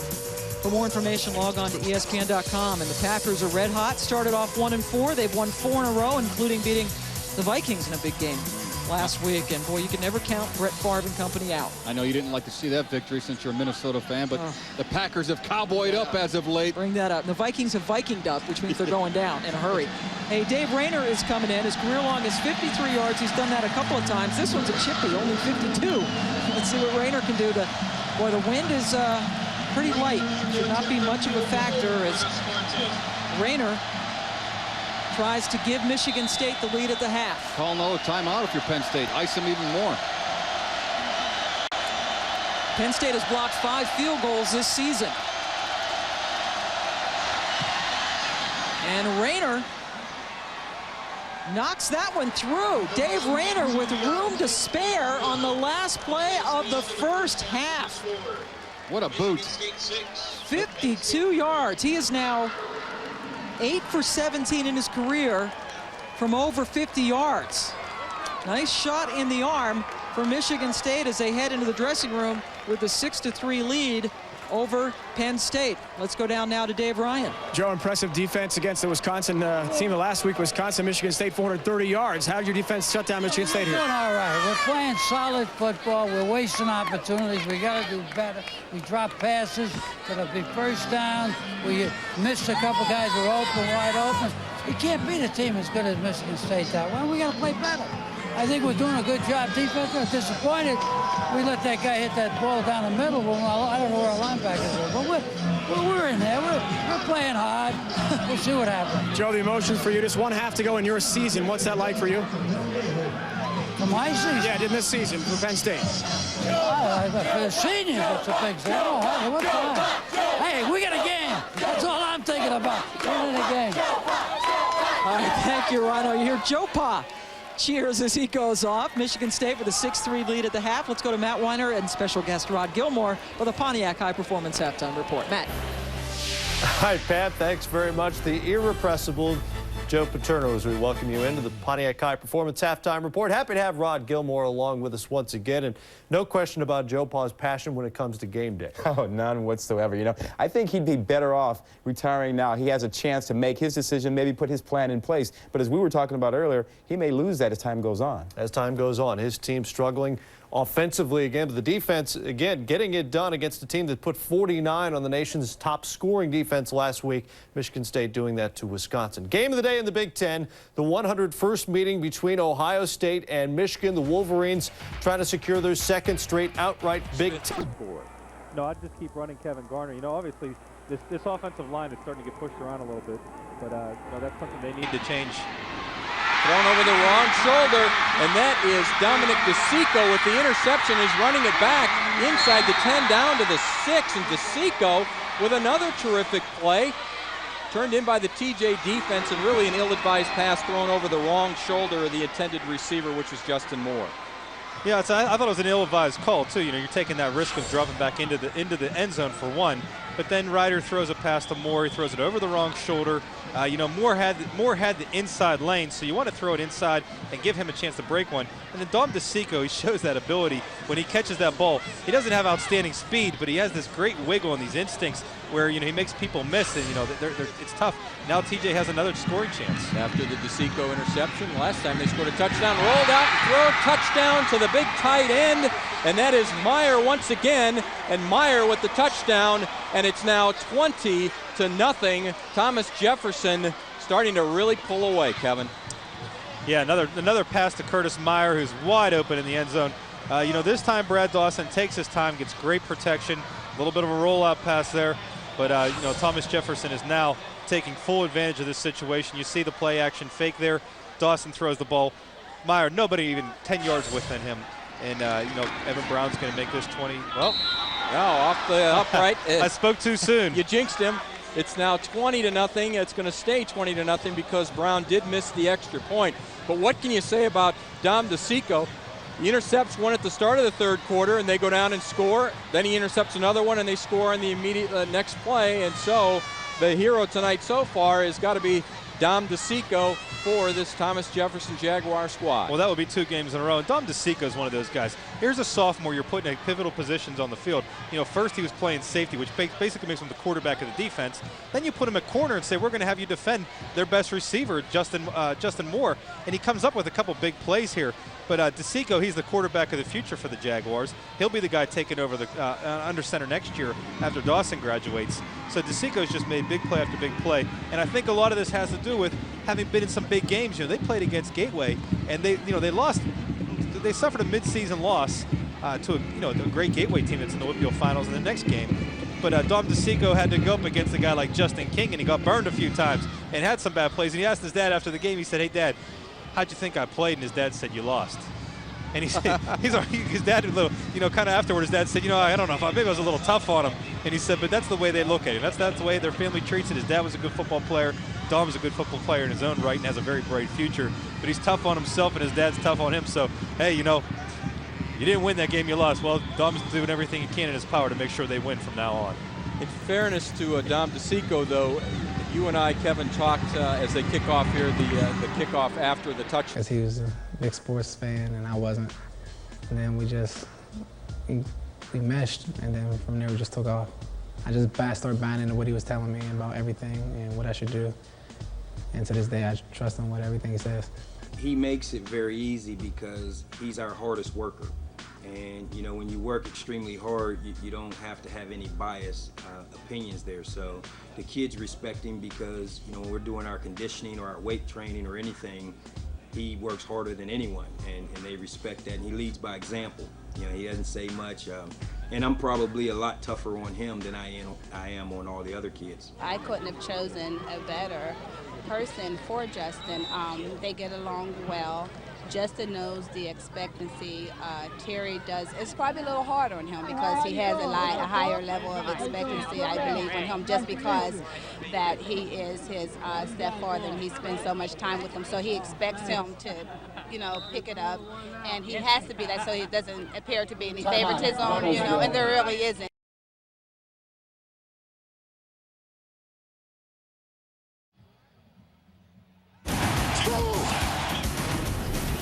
Pontiac presents ESPN2's College Football Rivalry Weekend.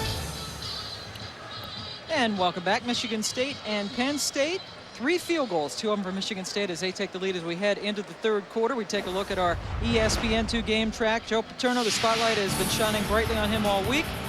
As boy, showing the fire, if indeed this is his last game. He's going out all fired up, and Drew Stanton has a separated shoulder, but is still the leading rusher for Michigan State, the quarterback. And late in the 2nd quarter, Robbie Gould knocking one home from 47 yards. Penn State has had trouble scoring points all season, but at least they get that field goal, and they're in this game. Remember, this is a Michigan State team that put up 49 against Wisconsin just last week. Well, it's been characteristic all year that Penn State's defense has kept them in the ball game.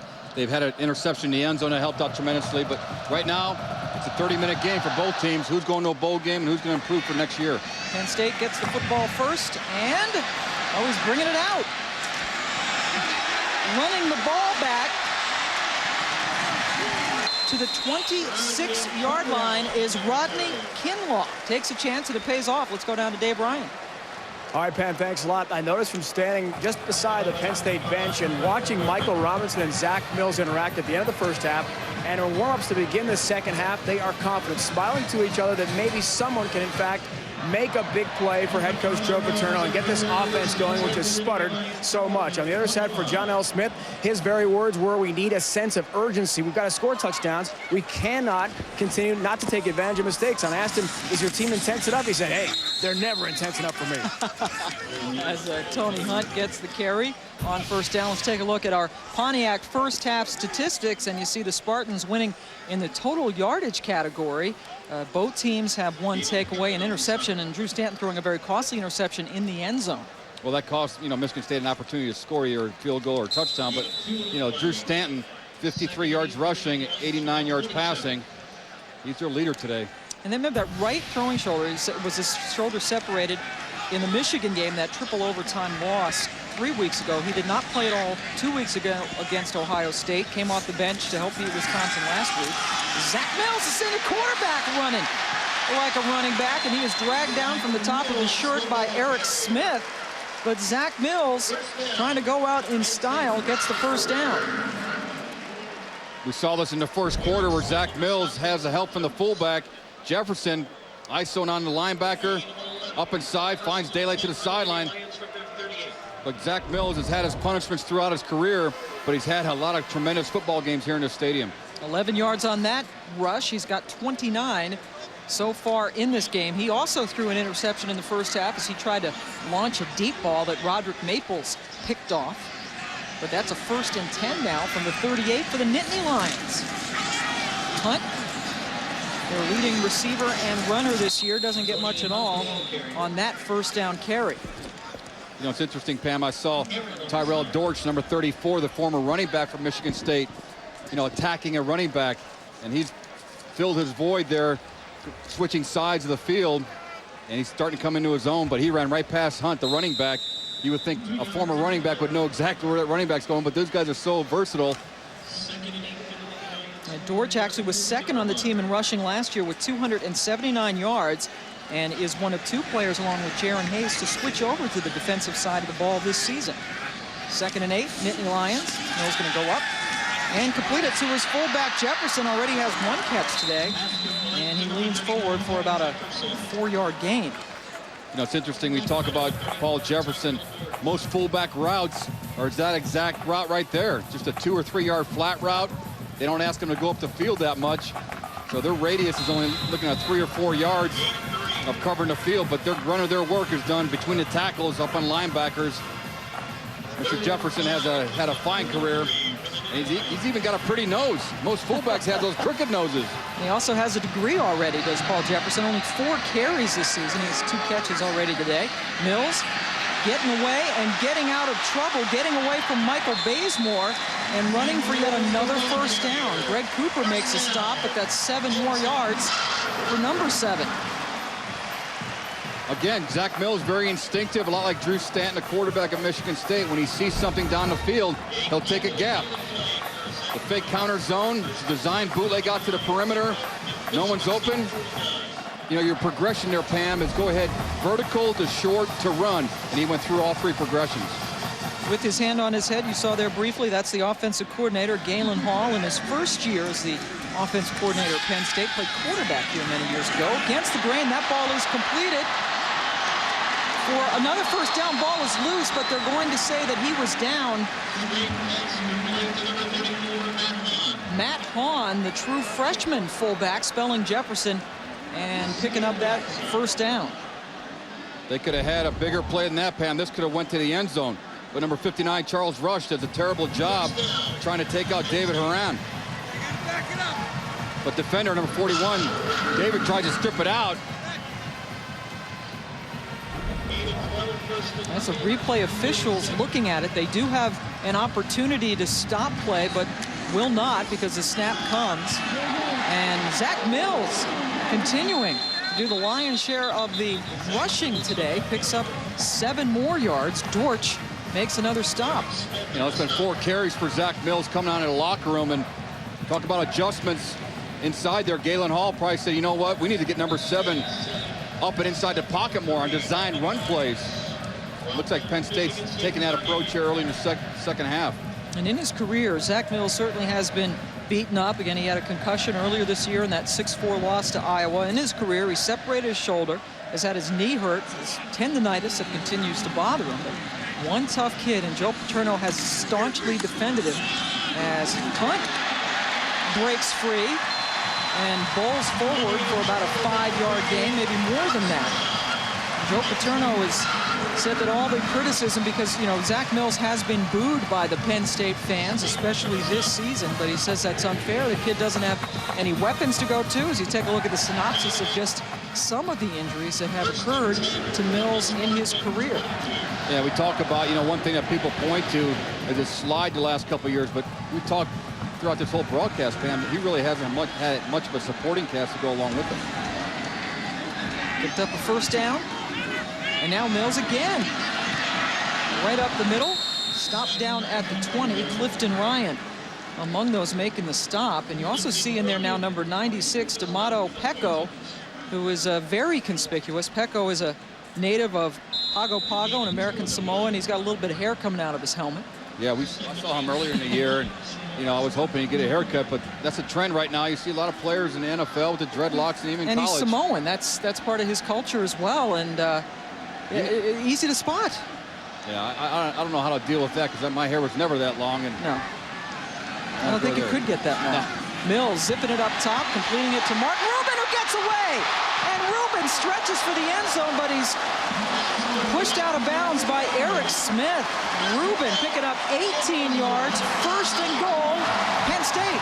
You know, I was getting ready to say, Pam, here's where a lot of Penn State's problems lie on offense. Once they get down inside the red zone, they seem to go backwards because of penalties or sacks or miscommunication. But Mark Rubin, a fine freshman receiver, who's going to have a lot more catches as his career goes on. Slipped a tackle. Penn State's knocking at the door. With 3 catches for 46 yards last week against Indiana, all of them for first down. That's his first catch today, and that's good for a first down. First and goal from the 2. Tony Hunt leaps and is stopped short by this Michigan State defense. There's number 96, Pecco, from hair and all, helping to make the stop there in the middle. Of course, Pecco plays for this Michigan State team, and John L. Smith, somewhat of a free spirit himself, the head coach. You know, it's interesting. Michigan State had that goal line stand, 2 of them last week, and then their offense came on the field, went 99 yards. If there's ever a pivotal call in college football, it's second down on the goal line. You have many options, and I don't like this tight formation. I've never liked it as a quarterback. It just gives the defense an advantage. They get all bunched up as well on second and goal inside the 1. We'll see. Yep, Mills gives it to Hunt, and he goes into the end zone. Penn State has scored a touchdown, and they take the lead.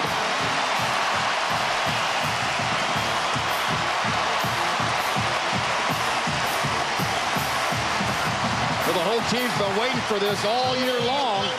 Come out of the locker room, sustaining a long drive. A lot of that is on the shoulders of Zach Mills. But Tony Hunt, along with the offensive line, surges 2 or 3 yards into the end zone. There's momentum on Penn State's sideline right now with a defense that's playing very good football.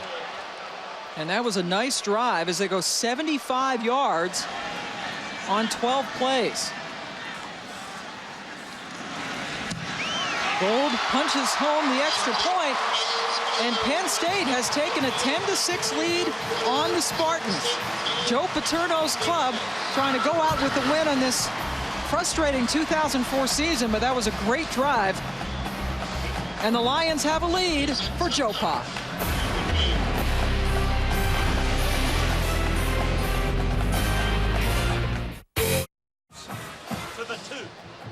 Mark Rubin getting a nice sip of beverage, and he's all smiles. He had the big 18-yard catch that got Penn State down to 1st and goal from the 2, and Tony Hunt punched it in from 1 yard out.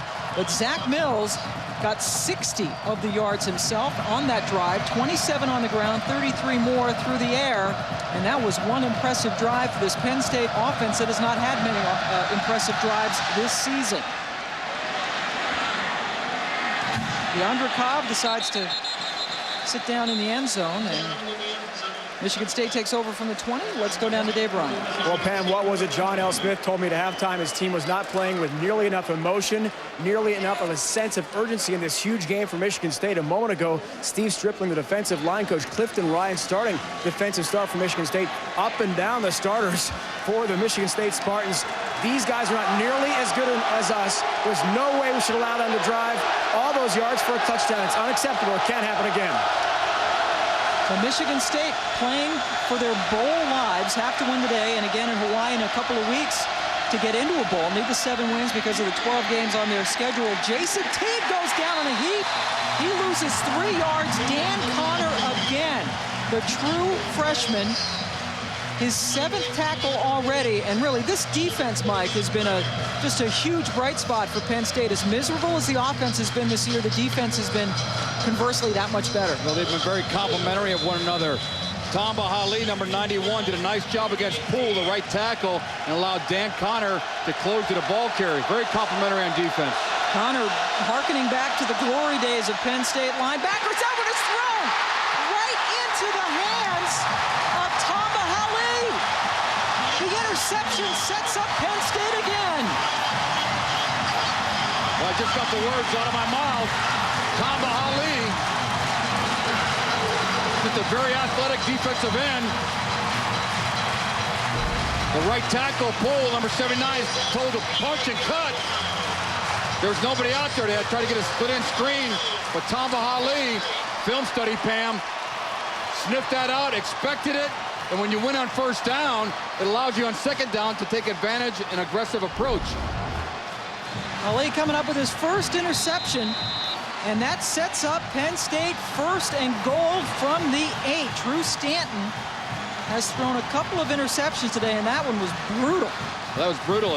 There wasn't a trust factor there. You know, you rep it in practice, you think everything's going to be there, but nobody executed well. Mills keeps it on the ground. Zach Mills running for the sticks, and he's in. Touchdown, Penn State.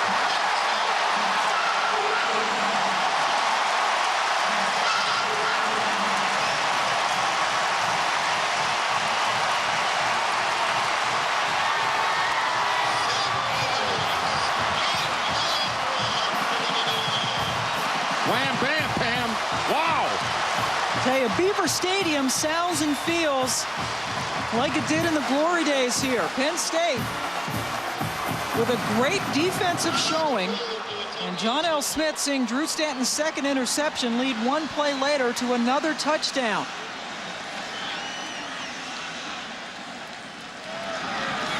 And the Penn State defense has been keeping them in a lot of games this year.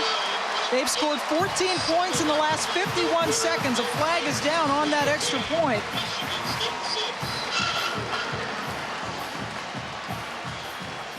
As Gold was run into. Talk about a big turnover. And then the excitement that follows. 1 play, 1 touchdown. We talked about these fans been waiting for a long drive, waiting for the offense to capitalize on a defensive turnover. It took just 1 play.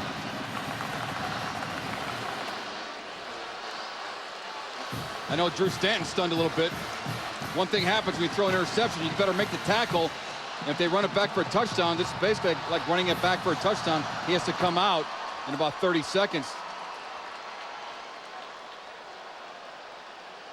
But Zach Mills, he knows what he's doing. Stops, turns, darts for that orange pylon, the senior leader, puts Penn State up.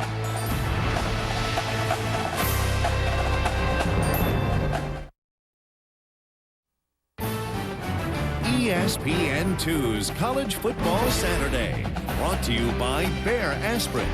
Bear, take it for pain, take it for life. And Bud Light, fresh, smooth, real. It's all here. First of his career. First of his career.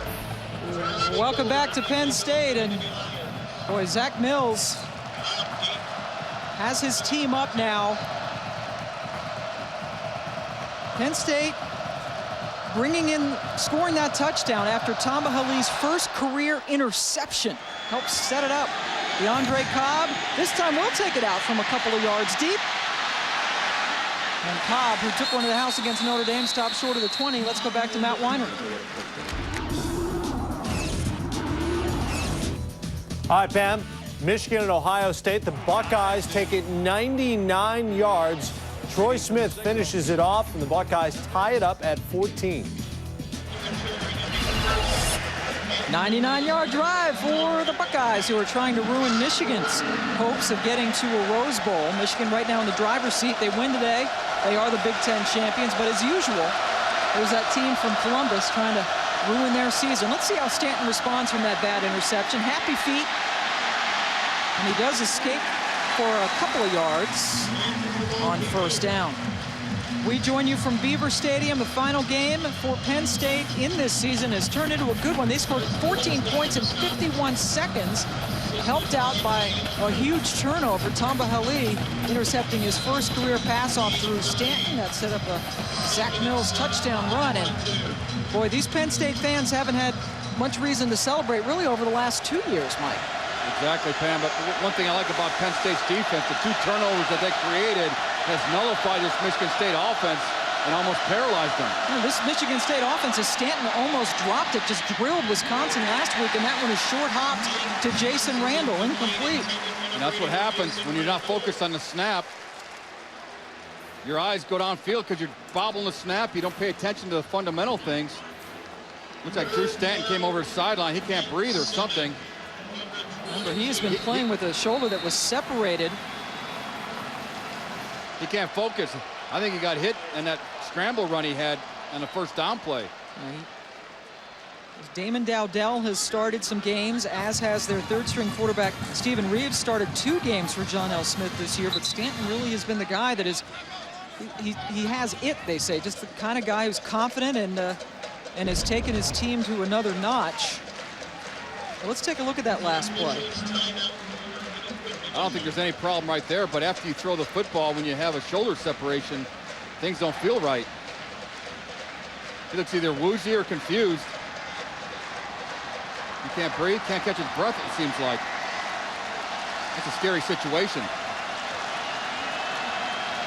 So Drew Stanton heads over to the sideline, and Damon Dowdell now in at quarterback. Dowdell, a senior from Detroit. He hurt his left non-throwing shoulder last week against Wisconsin and did not play the second half. He is a threat to run, but gives it off instead to Jason T, and he gets nothing. Connor again with the stop as Stanton is attended to on the sidelines. Yeah, they're taking him through that cognitive testing, Pam, when they try to check you for a concussion. They want to look at your pupils, ask you questions, and he's having problems hearing the doctor talk to him. You talk about a fighter, Zach Mills on one sideline and Drew Stanton here.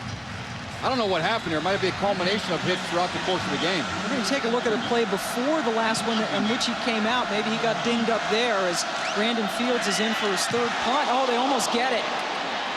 Both teams good at blocking kicks, and that one takes a nice Penn State roll back to around the 43-yard line.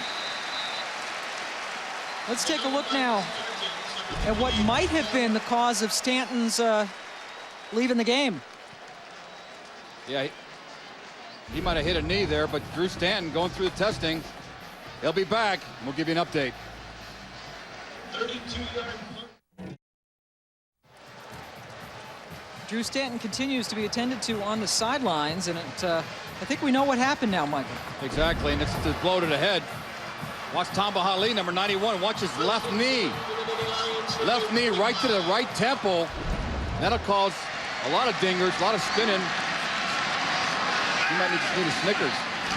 So he was taken out of the game. Damon Dowdell played one play, then they had to punt it. That's Paul Jefferson. That's his third catch of the afternoon, the fullback. In his final game here. Sorry, Pam, but there was concern when he came to the sideline. You know, he had trouble just focusing, and when you're in that situation like that, you just feel so claustrophobic, and your only place of resolve is on the sideline with the trainers. And Doug Nussmeier, the quarterback coach, the former NFL quarterback, came over to check him out as well. We'll have an update on him very shortly, in fact, after this play. But right now it's 2nd and 7 from the 48. Penn State leading this game 17-6. They've scored 14 points here in the third quarter as Tony Hunt drives it up a couple of yards short of the first down. Let's go down to Dave Ryan. Well, there's no question Drew Stanton, Pam, got his bell rung. He was also poked in the eye in that last series, so trainers were very concerned about the left eye. If he had proper mobility and could see everything, they're going through all the tests. As Mike mentioned, also the test after concussion. He's got the helmet back on. It looks like he has been cleared to go. Head trainer Jeff Monroe said he looks like he will be all right. That's excellent news for Michigan State, and boy, that happens a lot. The guys get poked in the eyes. You see more and more face shields, but as a quarterback, Mike, would you ever wear a face shield? No. Only Jim McMahon was the only guy I was around that wore a face mask, and he wore it so well. That was his personality. 3rd and 2, a little throw coming up. Hunt. Oh boy, that was intended towards John Bronson, a backup tight end. A little bit of trickery, and the Penn State guys want to go for it. The trickery, they're going to pull out all stops. You got momentum, and you have to take a shot, but he got knocked around. John Bronson, you got to clear the line of scrimmage. But back to that Drew Stanton for a second. You know, one thing that might help a quarterback, and he's doing exactly what he needs to do, throw a football and try to get some focal point going in your mind, so when you go on the field, you're at least all focusing on all cylinders. But another option they have is to take him into the locker room and get him in some darkness and let that head, which is swelling right now, subside a little bit. Stanton is on the sidelines. He's about to go back in, and on 4th and 2, some of the Penn State players pleading on the sidelines over to the sidelines to go for it, but instead Jeremy Kapanos is in for the punt. Agim Shabai fair catches it at the 12-yard line. And that is where Michigan State will take over, and it looks like Damon Dowdell will be a quarterback.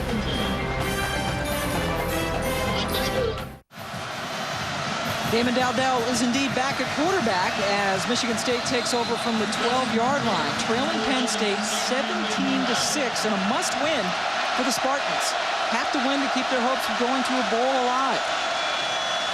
Handing it off to J.U. Colquitt, and he is stacked up and loses some yardage as we go down to Dave Ryan. And the very latest on Drew Stanton, he was asking the trainers for his helmet back so he could go back in the game and replace Damon Dowdell, return to the game for Michigan State. The trainers tell me just moments ago his peripheral vision has been compromised after the huge hit he took in the last Michigan State possession. Every few minutes they're going to test that peripheral vision again and make sure it comes back. They're optimistic he can return. They're just not sure when.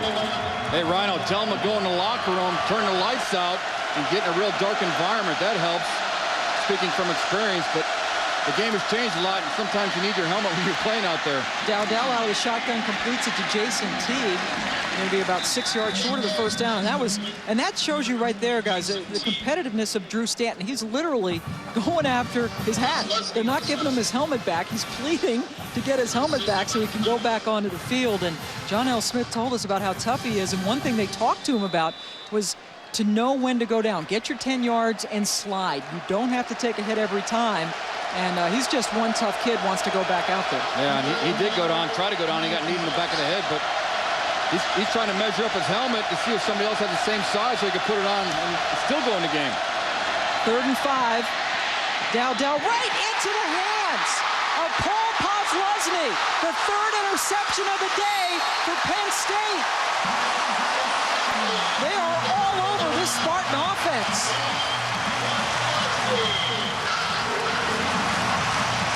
Well, Tom Bradley, his staff, his players, they're not gassing. Their tank's not empty. That was signs of Shane Collin, number 31, but Paul Posluszny in the right spot at the right time. These linebackers are hungry. And there's one of your leaders right there, Posluszny. A former running back knows where to go to the end zone with the football. There's Coach Bradley, the defensive coordinator. Out of way to go. Defense. Paul Posluszny, the Big Ten Player of the Week, a career-high 13 tackles last week against Indiana and a sack and a big pick, his first of the year right there. And Penn State again in terrific position. First down, first and goal from the 10.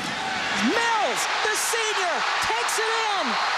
What a day for Zach Mills in his last game in a Penn State uniform.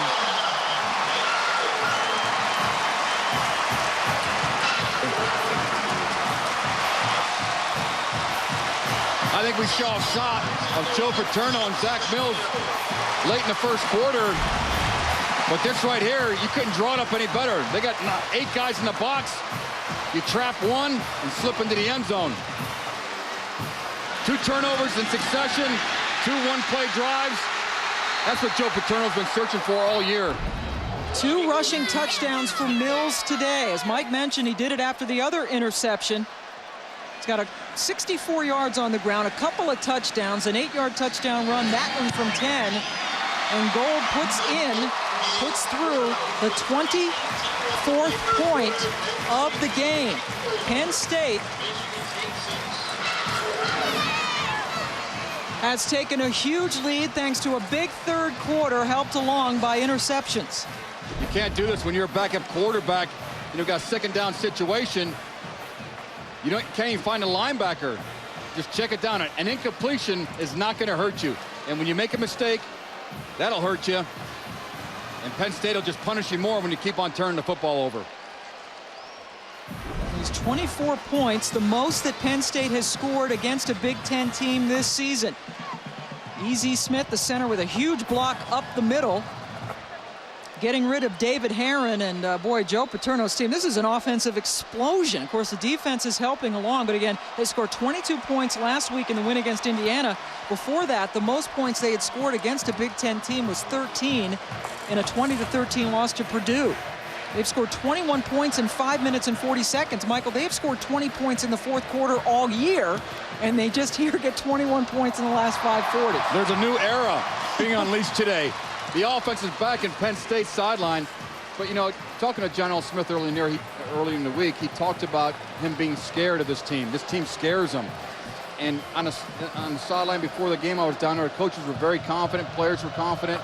But until that ball's kicked off, you don't really know after the emotional victory they had last week how they're going to respond today. Right, they just crushed Wisconsin last week, and now they're getting punched in the face, down 24-6. Cobb trying to do it with his legs, gets it up to about the 22. We get you back to Matt Weiner. And Virginia trying to improve their bowl position in the ACC and trying to win in Atlanta for the first time since 1994. Alvin Pierman from 6 yards out. The Wahoos have a 10-0 lead in the second quarter. Moments ago in Columbus, Ohio State moving the ball, but on 4th and goal, Troy Smith's pass broken up by Marlon Jackson. Michigan gets the ball back, tied at 14. 4th and goal, and they're going for it there. Exciting game in Columbus, and right now another quarterback, the third today, Stephen Reeves, started 2 games earlier in the year. As you see, he's a lefty, and he fires that one. Looking for Adim Shabai, but fired it into the Penn State bench. Reeves is a freshman from Tampa, Florida. The third quarterback we've seen today because Drew Stanton's sitting out after getting his bell rung and poked in the eye. Stephen Reeves hasn't really had many snaps this year. They started the season with Damon Dowdell because Drew Stanton had an injury due to a bowl game last year. He was in the punt team, but they're very young at quarterback after Drew Stanton steps out from an experience and repetition standpoint. Now on 2nd and 10, Colquitt, the big running back, hasn't gotten a lot of carries today for Michigan State. Takes it up to about the 29-yard line before Posluszny makes a tackle. And they're the 3 quarterbacks. All of them have started games this year, and now we have seen all 3 of them in this game. In fact, in this half alone. Reeves started the 2nd and 3rd games of the year against Central Michigan and Notre Dame. And he was relieved in that Notre Dame game by Stanton, and it's been Stanton's show ever since. You know, Pam, when you talk about Stanton, when you put the film on, you know what it is. I mean, he's the guy that makes his team go. Without Stanton, this team This becomes very simple-minded, very one-dimensional, and you just got to stop the running game. Now, Reeves gets it batted down. That's the third time Penn State has batted down a pass today. That's defensive tackle Scott Paxson, a junior from Philadelphia, and Michigan State has to punt again. Yeah, Scott Paxson, number 41, does a nice job. He gets penetration. There's a stalemate at the line of scrimmage, but you're taught he's still getting penetration. The closer you get to the quarterback, just throw an arm up there. You're not 6'12", you're 6'1", but get your hand up there and it becomes 6'5". So the coaching staff did a nice job, and Paxson did a great job executing that play. Brandon Fields in to punt for the fourth time today. Calvin Lowry back at his 30. And they block it! Penn State has blocked its 8th kick of the season. And they take over in terrific position, field position. Donnie Johnson's second block this year. Well, we've had 3 interceptions today, a blocked punt. That's 4 turnovers. And John L. Smith, all he can do is just smile and say, I can't believe this is happening. But the upback, number 25, gets pushed right in there. Donnie Johnson does a nice job just forcing his way in. There's no quitting this kid. Hit with your right hand, put your left hand up. And we've seen a few of these this year, Pam. The thump, the punt. That's the first time Fields has had a punt blocked in his career. But boy, this Penn State team, they are putting on a show. Tony Hunt right up the gut, takes a couple of guys for a ride. It'll be 1st and goal. Penn State. Well, if you're Galen Hall right now, you're a great offensive mind. You're calling plays, the players are executing, and it's fun. And I don't think it's been fun a lot of games for Galen Hall because your offense just was self-destructing. But right now, this team is operating on all cylinders, and you talk about teams that complement one another, Pam. Defense gets the ball for you. What do you do with it? You put the dagger in it and score a touchdown. And boy, they are taking advantage of these turnovers. They've gotten those 2 Zach Mills touchdown runs after turnovers. They've gotten 2 touchdowns off 3 turnovers already today, and they're going for another one after the block punt. In their first 10 games, 19 turnovers only led to 5 scores, 3 turnovers, 2 touchdowns already today. And again, now this has been a tumultuous week, all the talk about Joe Paterno, and this team is playing its best football, obviously, of the year right now. They certainly are, and the confidence level just stepped up. And you know, you just want good things to happen for Joe Paterno. Nothing against Michigan State fans, but you know, he's just an icon when it comes to college football. And this Michigan State program is probably one of the better teams in the Big Ten, but not today because Penn State has been able to get turnovers and capitalize on them. 2nd and goal from the 5, and Tony Hunt stumbles forward. 3rd down coming up from the 5. And that's been the thing with Michigan State all year. You go out and you just beat up on Wisconsin last week, over 500 yards of offense. They score 49 points, winning that game 49-14. But you talk about the consistency. They are only a 500 team. And Michigan State, John L. Smith is watching his season evaporate right now because they need to win today, need to win in 2 weeks against Hawaii, or else no bowl game. You lose today, and that game in Hawaii is just a lot of fun. It's a bowl game for them. I mean, it's without a bowl. With no meaning whatsoever. Yeah, and we're not going to get to that until the end of the game, but John L. Smith is searching for something right now. 3rd and goal, Michael Robinson, touchdown! Oh, what a catch by Robinson. Everything is working now for Penn State.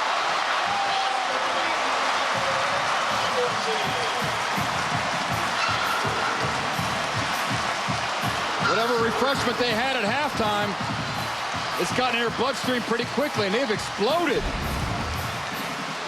Michael Robinson, not your perennial receiver, but he goes up at the highest point. This game's important to this guy. And Zach Mills, a storybook game for him. Joe Paterno, it's important to him.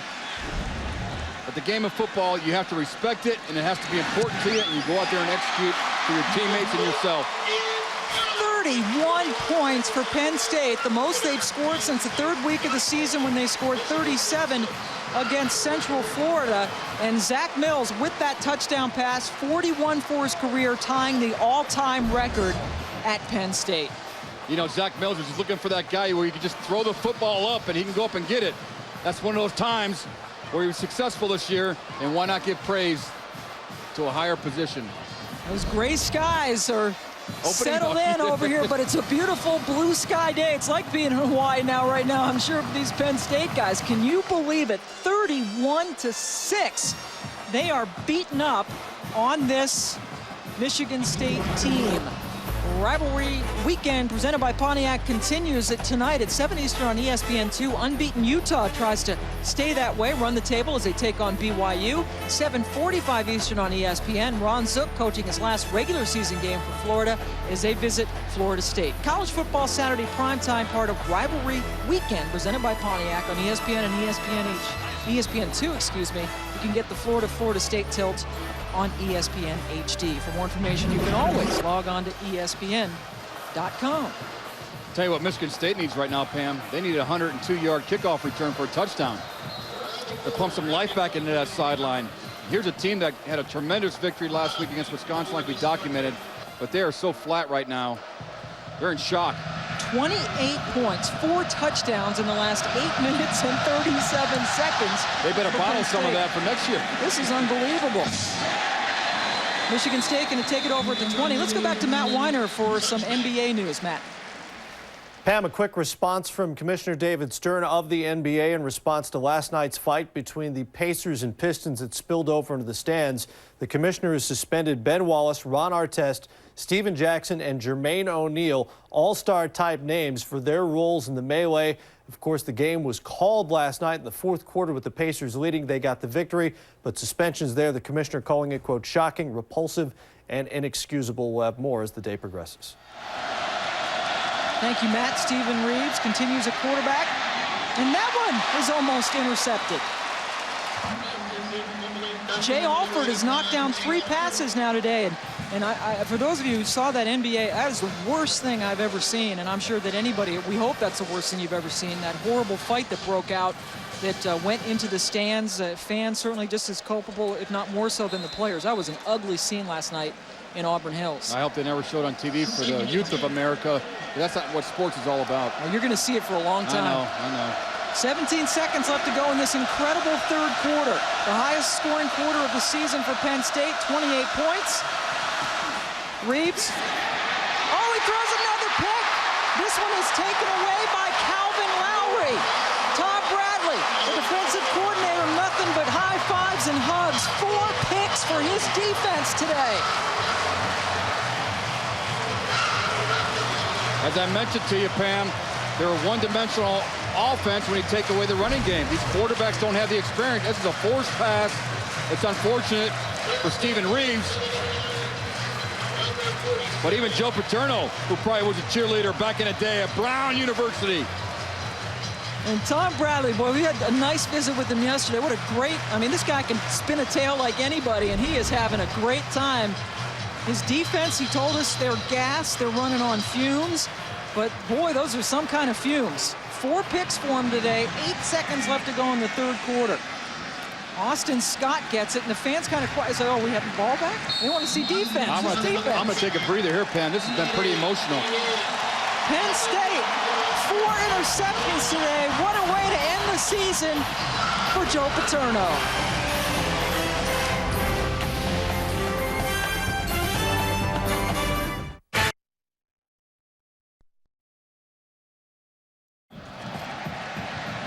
And they should be indefinite, as you said, as the NBA will thoroughly investigate, take a look at a lot of videotape. ESPN had that game on TV, so they can look at a lot of stuff. As Gerald Smith makes his first catch, the senior from Ellicott City, Maryland, and Zach Mills and company, they just put up 28 points in the third quarter against Michigan State. They had a 75-yard touchdown drive, and then a couple of Zach Mills touchdown runs set up by interceptions, a block punt setting up a Zach Mills touchdown pass to Michael Robinson, and then to close things out, yes, another interception as Calvin Lowry came up with the 4th pick of the day for this Penn State defense.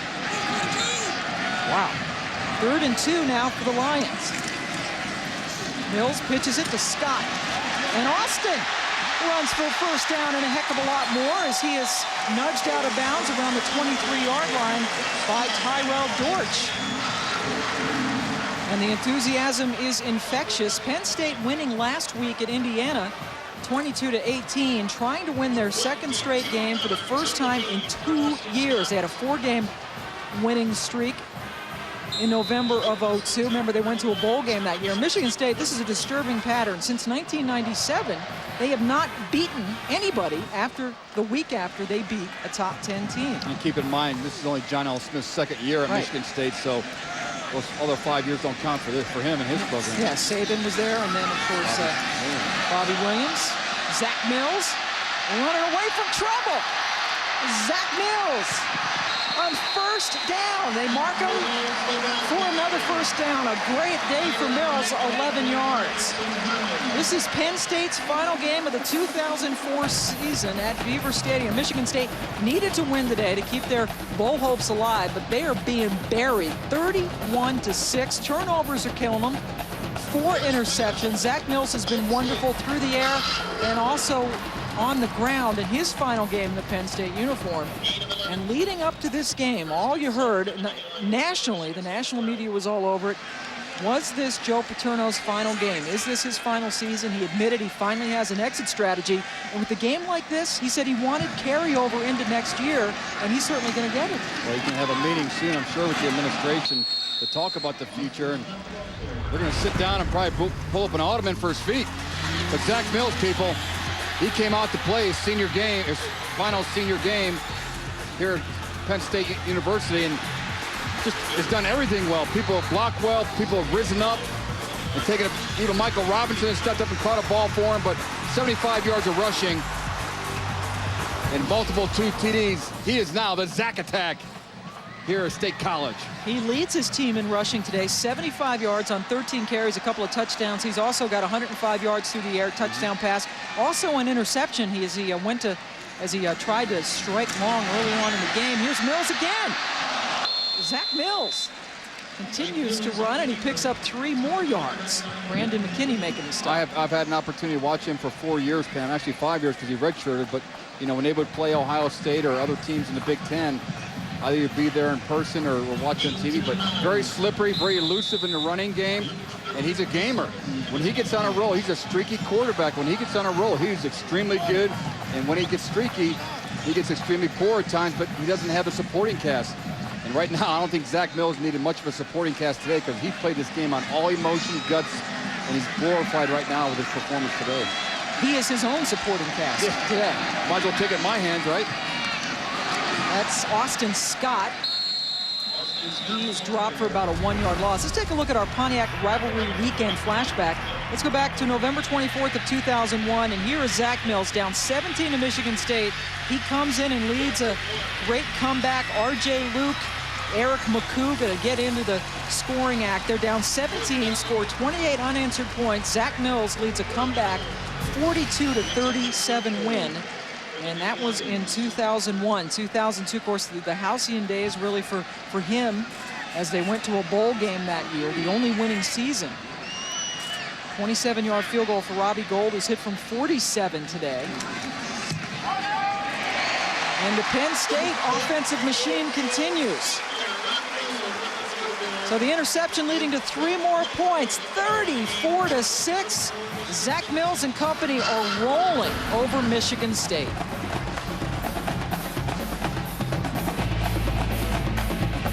Well, Zach Mills on the horn as his team is up 34-6, half of their points, 17 coming off of turnovers, 4 interceptions thrown by Michigan State quarterbacks today. Michigan State has now surrendered 31 straight points. They led 6-3 at the half. Penn State 28 points in the third quarter. They get this field goal early in the fourth.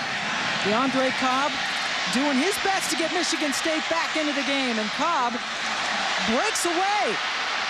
Gould, the kicker, among those who nudge him out of bounds around the 48-yard line as we go down to Dave Ryan. No, Pam, keep in mind what John L. Smith told me at the half. His team is never intense enough for him. For a team that really isn't a one-game season, a loss means no bowl. There's complete shock on this Michigan State sideline right now. Hanging heads and silence. And keep in mind, a lot of the seniors are trying to motivate the younger players. Remembering the 2002 game here at Beaver Stadium, a 61-7 loss, 48-0 at halftime that also KO'd Michigan State from a bowl game. The same thing is happening again.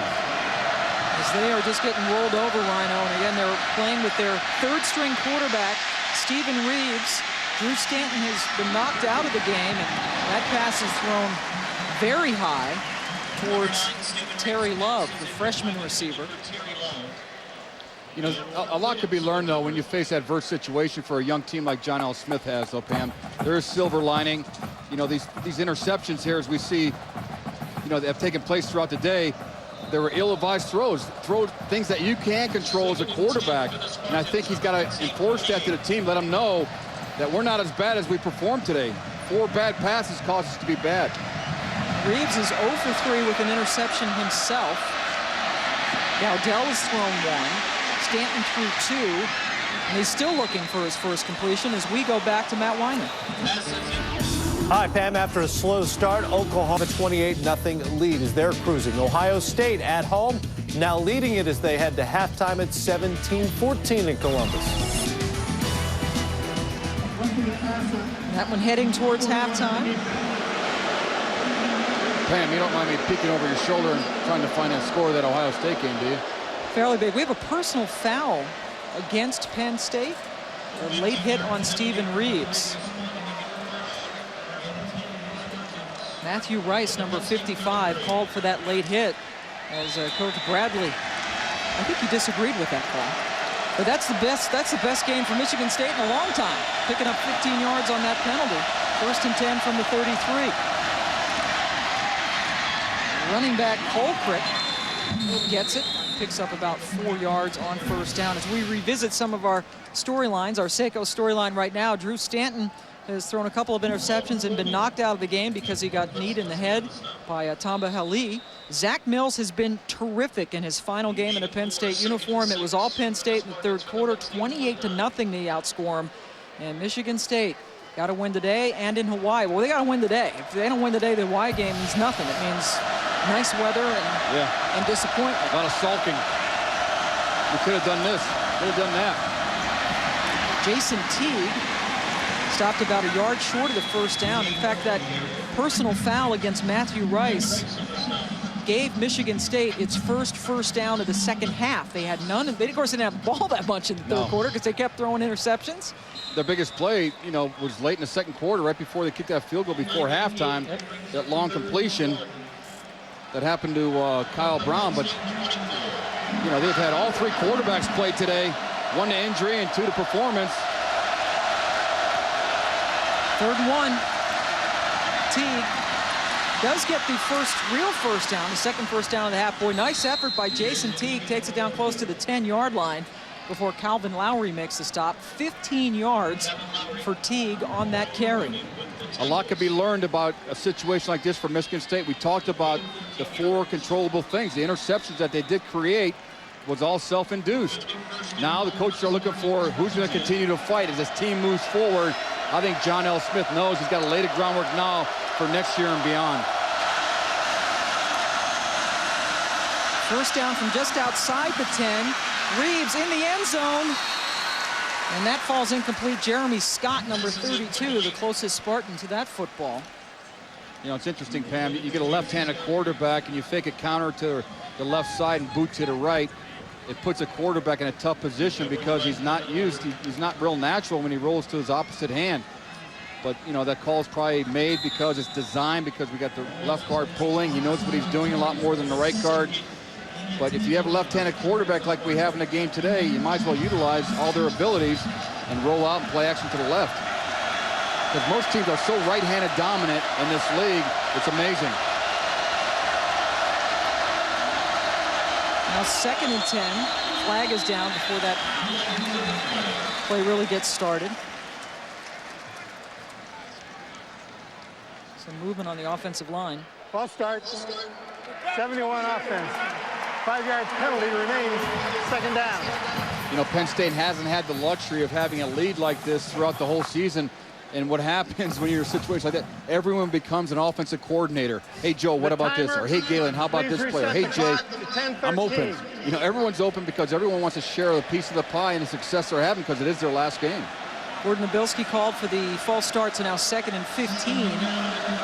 From outside the 15, they can get a first down about the half-yard line. Can get a first down without scoring.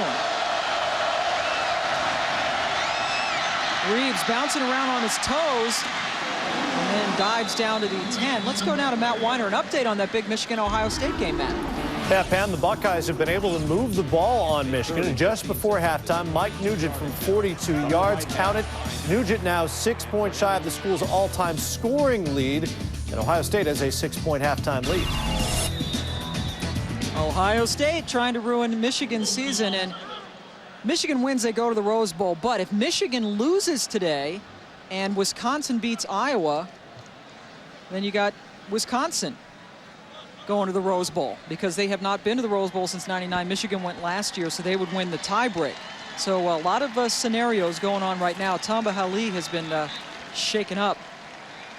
I know two schools, Wisconsin and Iowa, are huge Ohio State fans right now, but Tamba Hali's performed extremely well today. He's got an interception.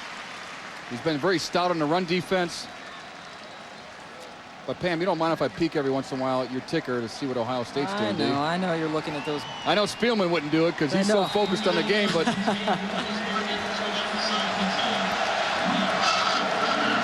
Ohio State leading Michigan State Michigan at the half, excuse me, and Michigan State getting pummeled here by Penn State. Reeves, nowhere to go but through the middle and down Podlesny. Hello and goodbye. Podlesny playing a terrific game as this Penn State defense smothering Michigan State. The posse happy because they just saw Podlesny's 9th tackle of the game. you know, just as much as quarterbacks stay alive in the pocket, linebackers have to stay alive and stay active. Podlesny, a hungry young player that attacks the line of scrimmage. He's a very knowledgeable player. He and Connor study film religiously, and they go to classes. It's a nice tandem to have here at Penn State. But Penn State's got a big lead right now as we go into 9 minutes left in the fourth quarter. It's not your job. ESPN2's College Football Saturday is presented by Pontiac and the first ever G6, the next official performance machine of the NCAA. Michigan State called the timeout. They are going for it here, 4th and 12 from just outside the 12. 5 receivers are in, 4 to Reeves' right. They can get a first down without scoring a touchdown. Jason Randall, the tight end, in motion. Stays in the block. Reeves in the end zone. He's got a man wide open for the touchdown. Jeremy Scott catches his 3rd touchdown of the season. Michigan State at least ends some of the bleeding. Well, Dave Baldwin, the offensive coordinator for Michigan State, impressed me there. He took a left-handed quarterback, dashed him over the right tackle and tight end, and dragged the receiver all the way across the field on a flag route. Makes it look like everything's going to the right, a little misdirection. Jeremy Scott finds some safety in the back of the end zone. Fooled him. He was wide open there in the back of the end zone. Scott has played tailback and wide receiver for Michigan State. And that ends a string of 31 straight Penn State points. Dave Rayner for the extra point. So Michigan State called that timeout to get everything square on 4th and 12, and it worked very well. One of the few things that have worked, at least here in the second half. Penn State up 34-13 over the Spartans.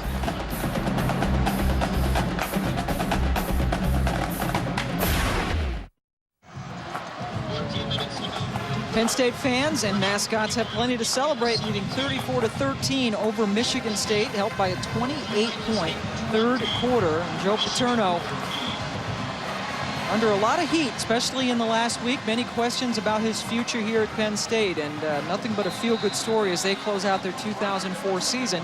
But once the glow of this victory dies down, they will have to face that. Right now, it's maybe an onside kick in order for Michigan State. You betcha. They try to get it back. And the ball. I don't know if Penn State touched it. Looked like number 34 went after it.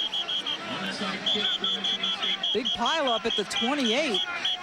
They did the same thing last week coming out of the locker room against Wisconsin. Worked then in that huge upset. But Penn State is able to get on top of the football.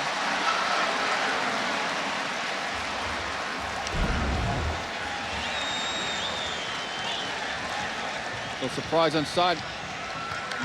Oh, he did touch it with his left hand. Michigan State trying to seize an opportunity at the bottom of that pile. Everything's going Penn State's way today, and they just grab the ball out, put it in their own possession.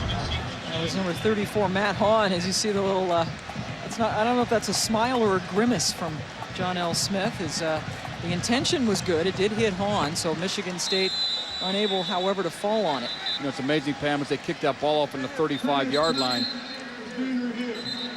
All right, it's being looked at upstairs for a definitive answer. In Big Ten, the only conference that has replay. There is a replay official, a replay technician upstairs.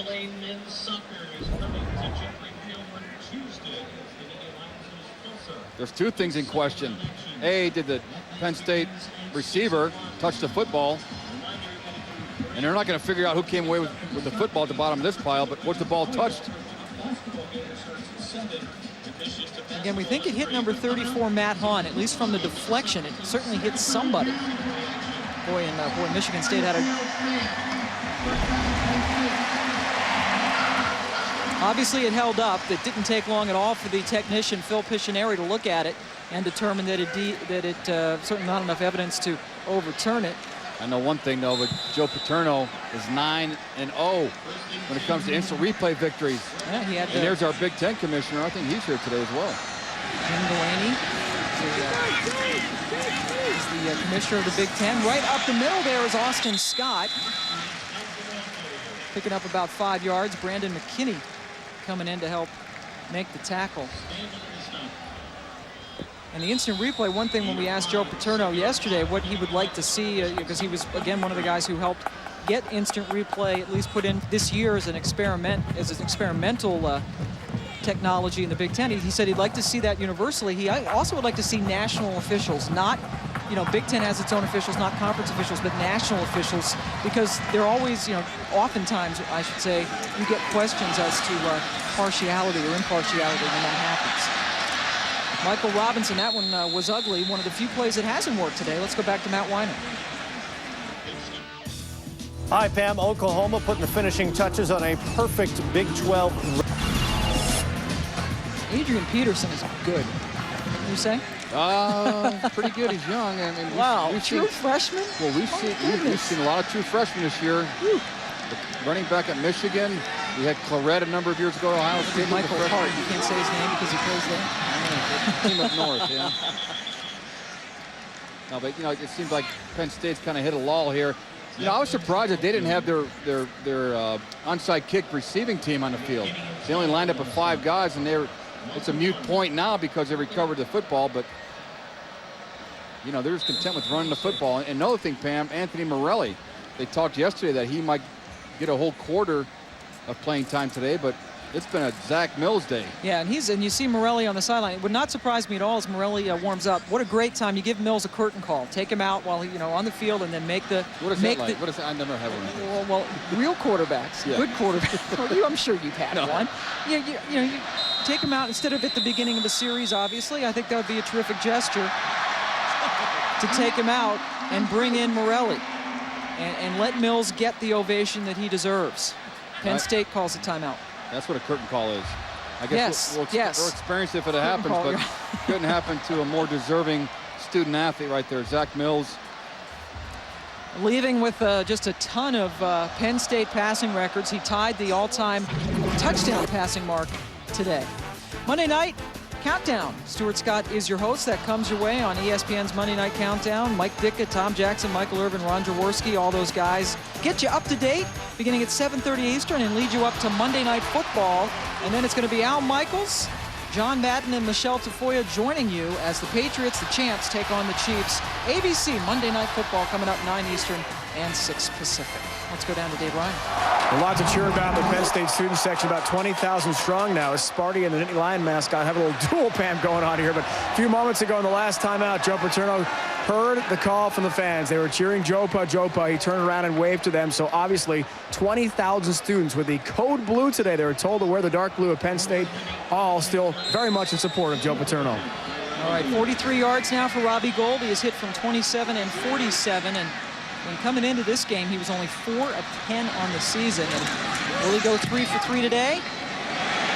Everything clicking for Penn State. Gold, another senior, 3 for 3 today. And he gets congratulations from Paul Jefferson, the senior fullback. And Joe Paterno going out on a very positive note today, at least for this season. And you see the resume is ridiculous. He has an NCAA record for bowl appearances and wins. 4 times he's been National Coach of the Year, a couple of national championships, 5 perfect seasons, and 55 years at Penn State, 16 as an assistant. And we have talked to head coaches across the country about him, and John L. Smith told us, and he's correct, that he's an icon, sort of an end of an era guy. He and Bobby Bowden down at Florida State have been there for years and years. It's hard to imagine, Mike, that somebody's going to spend 55 years and certainly 39 seasons as a head coach at one institution. Yeah, and just to elaborate on that, John L. Williams said also sometimes it gets lost, the message gets lost of why we're in coaching. You know, we're teachers, and we're here to help these kids out and make them a lot better from the day they leave at a fine institution like Michigan State or Penn State. John L. Smith talking about Paterno as a human being, and he said, really, this guy, Smith agrees that Paterno should be able to name his own terms and go out on his own terms because he deserves it. He says he's a guy who does things the right way. He doesn't compromise. He doesn't bend to all the other stuff that a lot of coaches bend to. And it really is going to be an end of an era when he decides to step down. He is signed up through 2008 to remain on as the head coach at Penn State. And Joe Paterno has an 80% graduation rate with his kids. That is the best of any public institution that plays Division I-A football. So he does do all the things right in that respect, but unfortunately, as far as the heat coming on him, Mike, you have to be able to win, and he has not done that for the last 5 seasons. Well, people involved in sports, they do keep score for a reason, for the 1-loss record, and they haven't been able to do that the last 4 to 5 years. But today, does one game make a season? Does one game make an error for Joe Paterno?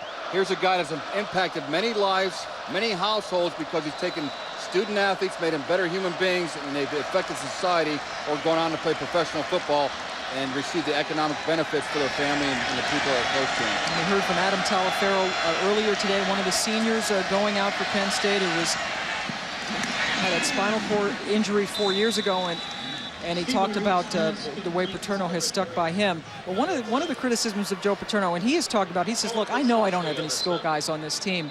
And that has been a question mark. They have gotten a couple of really good verbal commitments. Was it Justin King from Western Pennsylvania, one of the best cornerbacks in the country? He's going to come here if he signs his letter of intent, and also he's a great punt returner as well. But the big question is recruiting.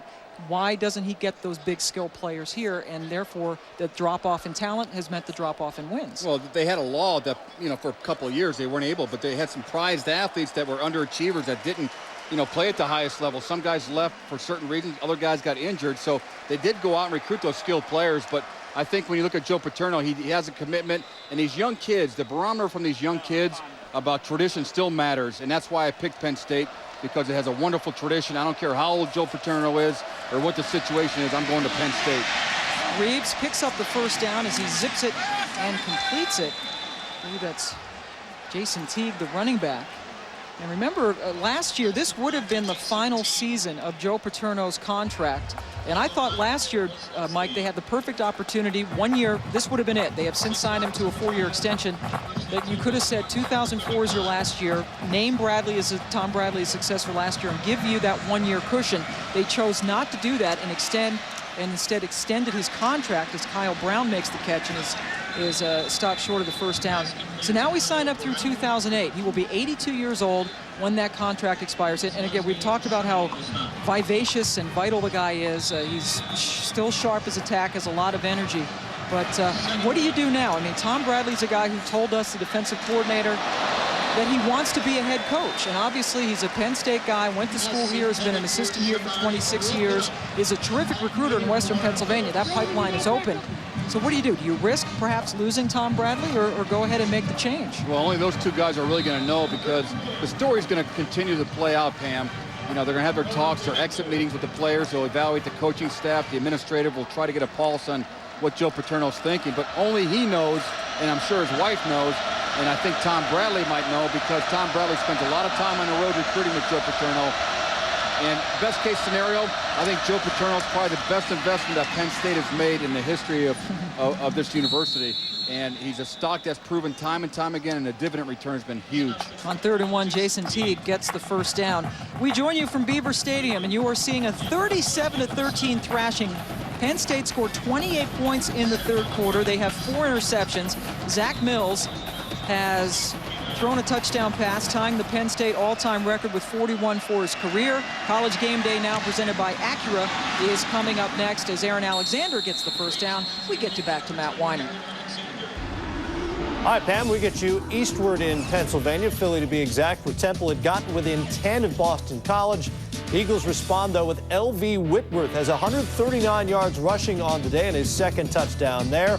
BC back on top, 34-17. Boston College ripping their way towards the BCS bid in the Big East. Teague, Jason Teague, he's run hard. He's been doing some great things for Michigan State. Andrew Gooman, Mike's little boy, big little boy, makes the stop. And Michigan State, boy, what a disappointing day for John L. Smith and company. They came in here as high as you could be. They ripped up Wisconsin. That great defense that had given up 9 touchdowns all season, gave up 7 touchdowns last week alone to these guys. Yeah, and plus the 2 goal line stands. You know, they got 2 pretty good running backs, and Anthony Davis and Mr. Bernstein up at Wisconsin, but they were able to shut them out last week. And, you know, maybe it's just Penn State's time. Maybe John L. Smith knew being scared coming to State College was for good reason. And the good reason is because Penn State outperformed his team today. And coming in again, knowing that this is Zach Mills' final game and all the talk centering around Joe Paterno. They had 2 100-yard rushers last week. Teague got 112, Colquitt 146. Chewed up a very good Wisconsin defense, and now it's their turn to get chewed up. Teague stopped around the first down marker. Looks like he's a little short. You know, we're also, Pam, you know, we're seeing the end of a dynasty for Zach Mills. Even though the 1-loss column is not in his favor, I mean, 17, 18, you know, records here at Penn State, you know, past the likes of Todd Blackledge and Kerry Collins, you know, guys that have gone on and had nice professional careers. But, you know, Zach Mills, tremendous college quarterback and a student of the game and a student in the classroom. Just what college football is all about. And it's nice to have number 7 in his final game here at Beaver Stadium. And there were some concerns that he might be booed when he came out, but to give these fans credit, Mills was greeted very warmly. And again, you really hope that as they're that short of the first down, that he has an opportunity to come in and be taken out so he can get one last round of applause as we go down to Dave Ryan. Well, Pam, Zach Mills certainly has endured some intense criticism this year, and Joe Paterno says a lot of that really is unfair. He points out the last 2 seasons, the offensive line, the receiving core. We'll talk more after this play, Pam. They just have not been up to snuff for Zach Mills. Nope. On 4th and inches, Teague is in the backfield. And he gets the football and does not get the first down. A blue wave led by Paul Podlesny. Double-figure tackles for him. He's got an interception. And his Penn State defense, Tom Bradley, get off the field, guys. You've done a heck of a job. He loves seeing that 3 and out, but there's nothing more rewarding for a defensive coach on a 4th down situation when you stop them. And the offensive coaches always say, if we can't get 1 yard, we don't belong in that field. Well, the same mindset is being told and talked about on the other side of the football. And Tom Bradley, the great teacher, got it done there.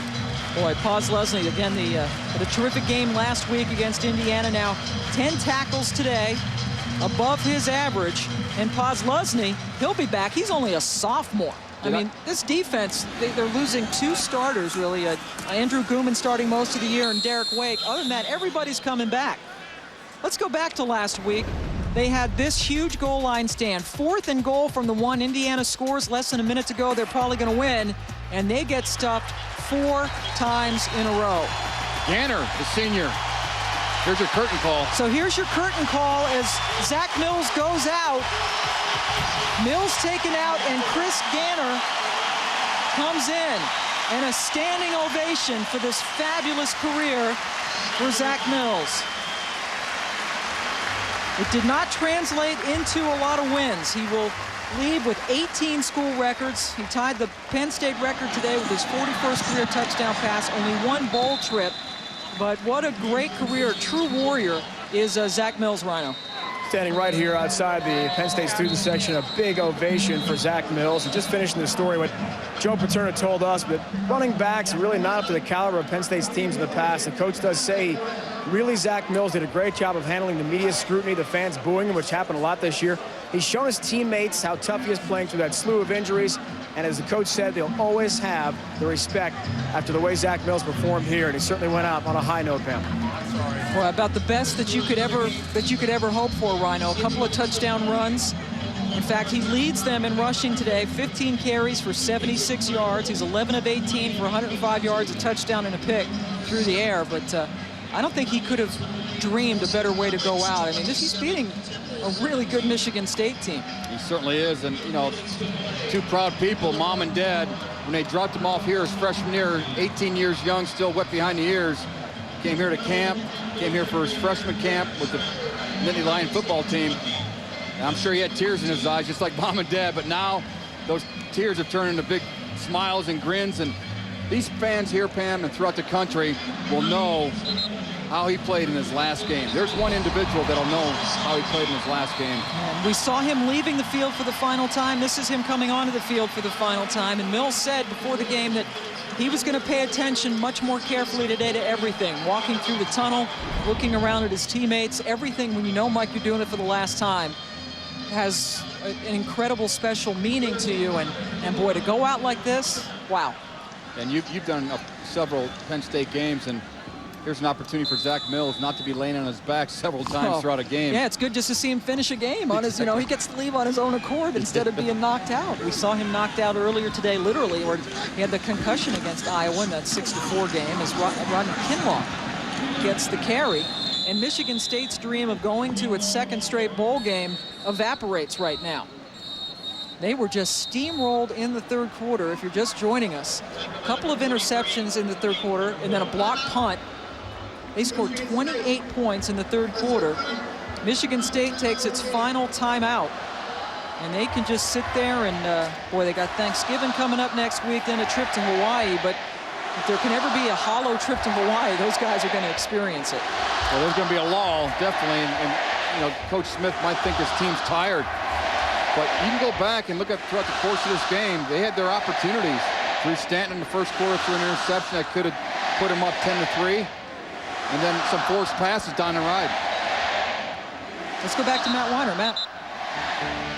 Well, Pam, in the wake of last night's fight in Detroit in the NBA, we have one at Clemson now between South Carolina and Clemson. These two teams scuffled pregame, and then sometime during the game, somebody shoved somebody on the field. The real problem came about when players from the sidelines came out there. And you see how ugly it's gotten. Lou Holtz trying to calm things down. State troopers got involved eventually, and they are now back to football. Oh, all right, Matt. Some ugliness that you don't want to see. You know, it's interesting. I was talking to Clifford Dukes, the fine senior lineman for Michigan State, about that Joey Porter and Green incident with the Cleveland Browns. And he mentioned that there's no place for that in football. And I gave him a high five, and I said, wonderful words to live by. Well, Shabai is taken down after he fields the Capanos punt. A flag is down. Huge, horrible fight that spilled into the stands last night in the Pistons-Pacers game in Michigan, and now this stupidity at Clemson, South Carolina. There's a flag in the play.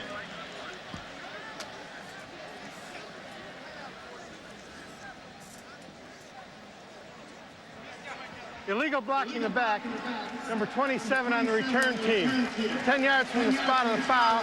First down, Michigan State. So Darian Adams called for the illegal block in the back, and there's Mills, his family on the sideline from him. Both of his parents went to the University of Maryland. They were Terps, but Mills resisted. He didn't go to College Park. He came here to State College, and a young man who grew up outside of Frederick, Maryland, won some championships in high school at Imesville, and you know, didn't win a championship here, did not win a bowl game, just went to one. But I would imagine a lot of that, what a way to end your career, because he's got to remember this, I would think, more vividly than any other day. And that's what he'll have that question asked to him for the rest of his life. Reeves fires that one towards Shabai. I'm sorry, Pam, but one great tradition Penn State does have is they welcome back all their lettermen. they have a free ticket to every game for the sideline, and you see some former players, some great ones, I might add, on that sideline that Joe Paterno shook hands with before the game and shared pleasantries with. But Zach Mills will be part of that list after today's game's over. I mean, that's really what they talk about. If you're Franco Harris or Lydell Mitchell, guys we saw here earlier in the year, they said that these guys are welcome back, and people like Paul Jefferson or maybe a backup offensive lineman, they're going to be treated the same. They're all part of the Penn State family, and they're, as you said, always welcome back. And another interception, Lowry's second of the day, 5th for Penn State. And this defense, it's only fitting that this defense, which has carried Penn State this season, has a banner day with 5 picks today. Yeah, I think Tom Bradley on that sideline, talk about a guy getting a workout, not only calling the signals, but hugs and high fives and pumping the fist. Way to go, Bradley. There's Zach Mills finally congratulating him. What took you so long, Zach? We got the ball for you. It's just one. I've been a part of those games, Pan, and it just fight, trying to hold back the smile because it's so rewarding. Yeah. Michigan State with that turnover. They got 5 interceptions today. Their turnover margin, they're 3 under today, so a -9 turnover margin this season. That is worst in the Big Ten, and you see 20 of Penn State's points coming via those interceptions. They also got a blocked punt. And Anthony Morelli, number 14, is in. The future at quarterback is in. A young man who originally... Number 14. And Morelli is called for a... Still first down. Pull out of the center too quickly. Well, little excited to be out there. Was it offsides? Yeah, they got a new center in there, number 66. I think Lance Analik is in there. All right, can't be the quarterback's fault. No, well, but this Morelli guy, what a great arm he has. Originally said he was going to go to Pitt, ended up coming here, and they are thrilled to death to have him in their program. Too bad they had to burn his red shirt this year, however. Yeah, he learned a lot. He got to travel with the team. Eric Smith pushing the ball carrier out of bounds. That was Kinlaw. You know, Pam, last time we were here talking about the future, Anthony Morelli, we asked Coach Paterno who would be the incumbent next year, and he mentioned Michael Robinson. And now Michael Robinson's a running back, and, you know, I could say very clearly up here that the future is in Anthony Morelli. I think Michael Robinson is going to can be used in other areas that'll benefit this team, but I'm just an analyst. You got Coach Paterno that has more years than I'm alive with experience of coaching, but I think I know talent, and I can see talent when they put their hands behind center. Yeah, I would go with Morelli myself, especially unless they get a terrific bunch of recruits at wide receiver. You need Robinson to play a skill position. Stanley stopping Kinlaw there, but boy, again, a very young team, especially on defense. There's only 13 seniors that they lose, and I know they're young. They got one senior on defense, Derek Wake. But you look at Michigan State for a second here. I know Joe Paterno's got the smiles, and it's great to see that. But, you know, Vickerson is a senior. You got Stanley, number 44, is a senior. You got Clifford Dukes, who's a senior. Had great careers at Michigan State, and hopefully they can play on Sundays next year. Well, they'll have one more game as they take on Hawaii in 2 weeks in Honolulu. But for Joe Paterno, he said he wanted to come in here, get this win today, and get a nice carryover effect into next season. It remains to be seen whether he'll be the head coach here. Will it be Tom Bradley? Will there be some sort of an exit strategy? He says he has a plan. And we asked him yesterday specifically, and he did not talk about it. He said he only wanted to talk about Michigan State. Everything else is going to come out, obviously, but at least he is, and it's the first time he's ever talked about having a plan to leave Penn State. Right, exactly, and that's what the USA Today covered. That's what we covered. You know, to talk about it is one thing, but I'm sure the administration wants to see it out in front and implement it a little bit. But whatever happens, it's a wonderful, happy day in Happy Valley. As Kinlaw gets it, and look at, there's an exchange between Coach Paterno and Coach Bradley.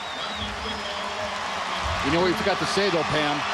Shabai, bye-bye, is going home. He's going home. He's going to Hawaii in a couple weeks, but Shabai, Hawaii, but we're jealous about that. And there's Joe Paterno telling all the photographers and everybody to get out of the way. Still the teacher. Get out of here.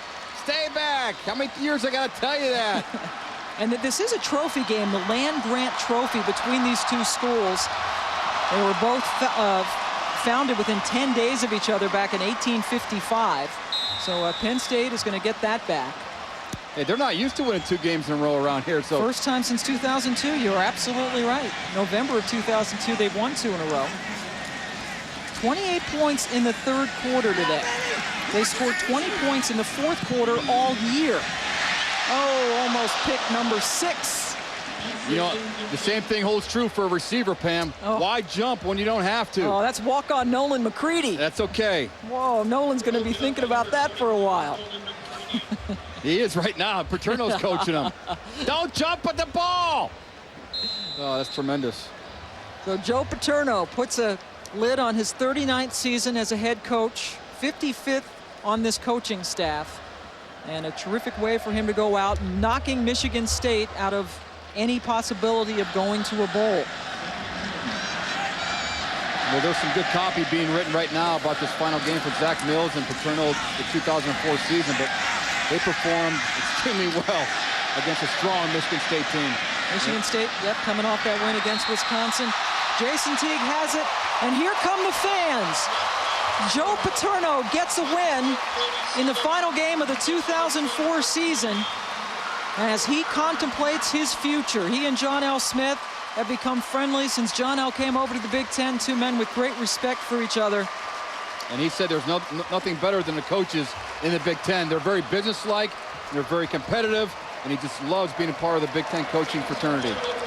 Tom Bradley, the defensive coordinator, walks off as we go down to Dave Ryan. How important was it, Joe, to send off Zach Mills, 13 seniors with a win today? Well, I think it's always important. You know, you guys did as much as they've done for the program. Put up with all the bad days, hugging there together. You know, I hope they, you know, it's something they feel really proud of. I'm proud of them, and I hope they're proud of themselves. What are your plans, Joe, for next year? Have you made any yet? What do you mean, what are my plans? I'm going to be a TV commentator in between my coaching games. I'm going to coach, for crying out loud. What would make you come back? What's the motivation after all you've accomplished? I like to coach. I like to coach. Huh? What do you enjoy most about this whole business, about these wins? Well, you know, it's fun preparing, it's fun competing. I always thought on that Saturday I'd rather be doing this than cutting grass. Congratulations. Coach behind you. Coach behind you. All right, so Joe Paterno saying that he's going to coach next year. So he's already gone and said that he wants to come back. And boy, what a way to end this 2004 season with the 37-13 win over Michigan State. Michigan State's bold dreams come to a close. Coming up next, College Game Day Now presented by Acura. We'll have exclusive post-game coverage coming up on ESPN News in just a couple of minutes. This has been a presentation of ESPN, the worldwide leader in sports. For Mike Tomczak and Dave Ryan, our producer Bart Fox, and our whole crew here at Penn State, I'm Pam Ward. Joe Paterno says he will be back next year. Penn State takes it 37-13. We say so long from Penn State.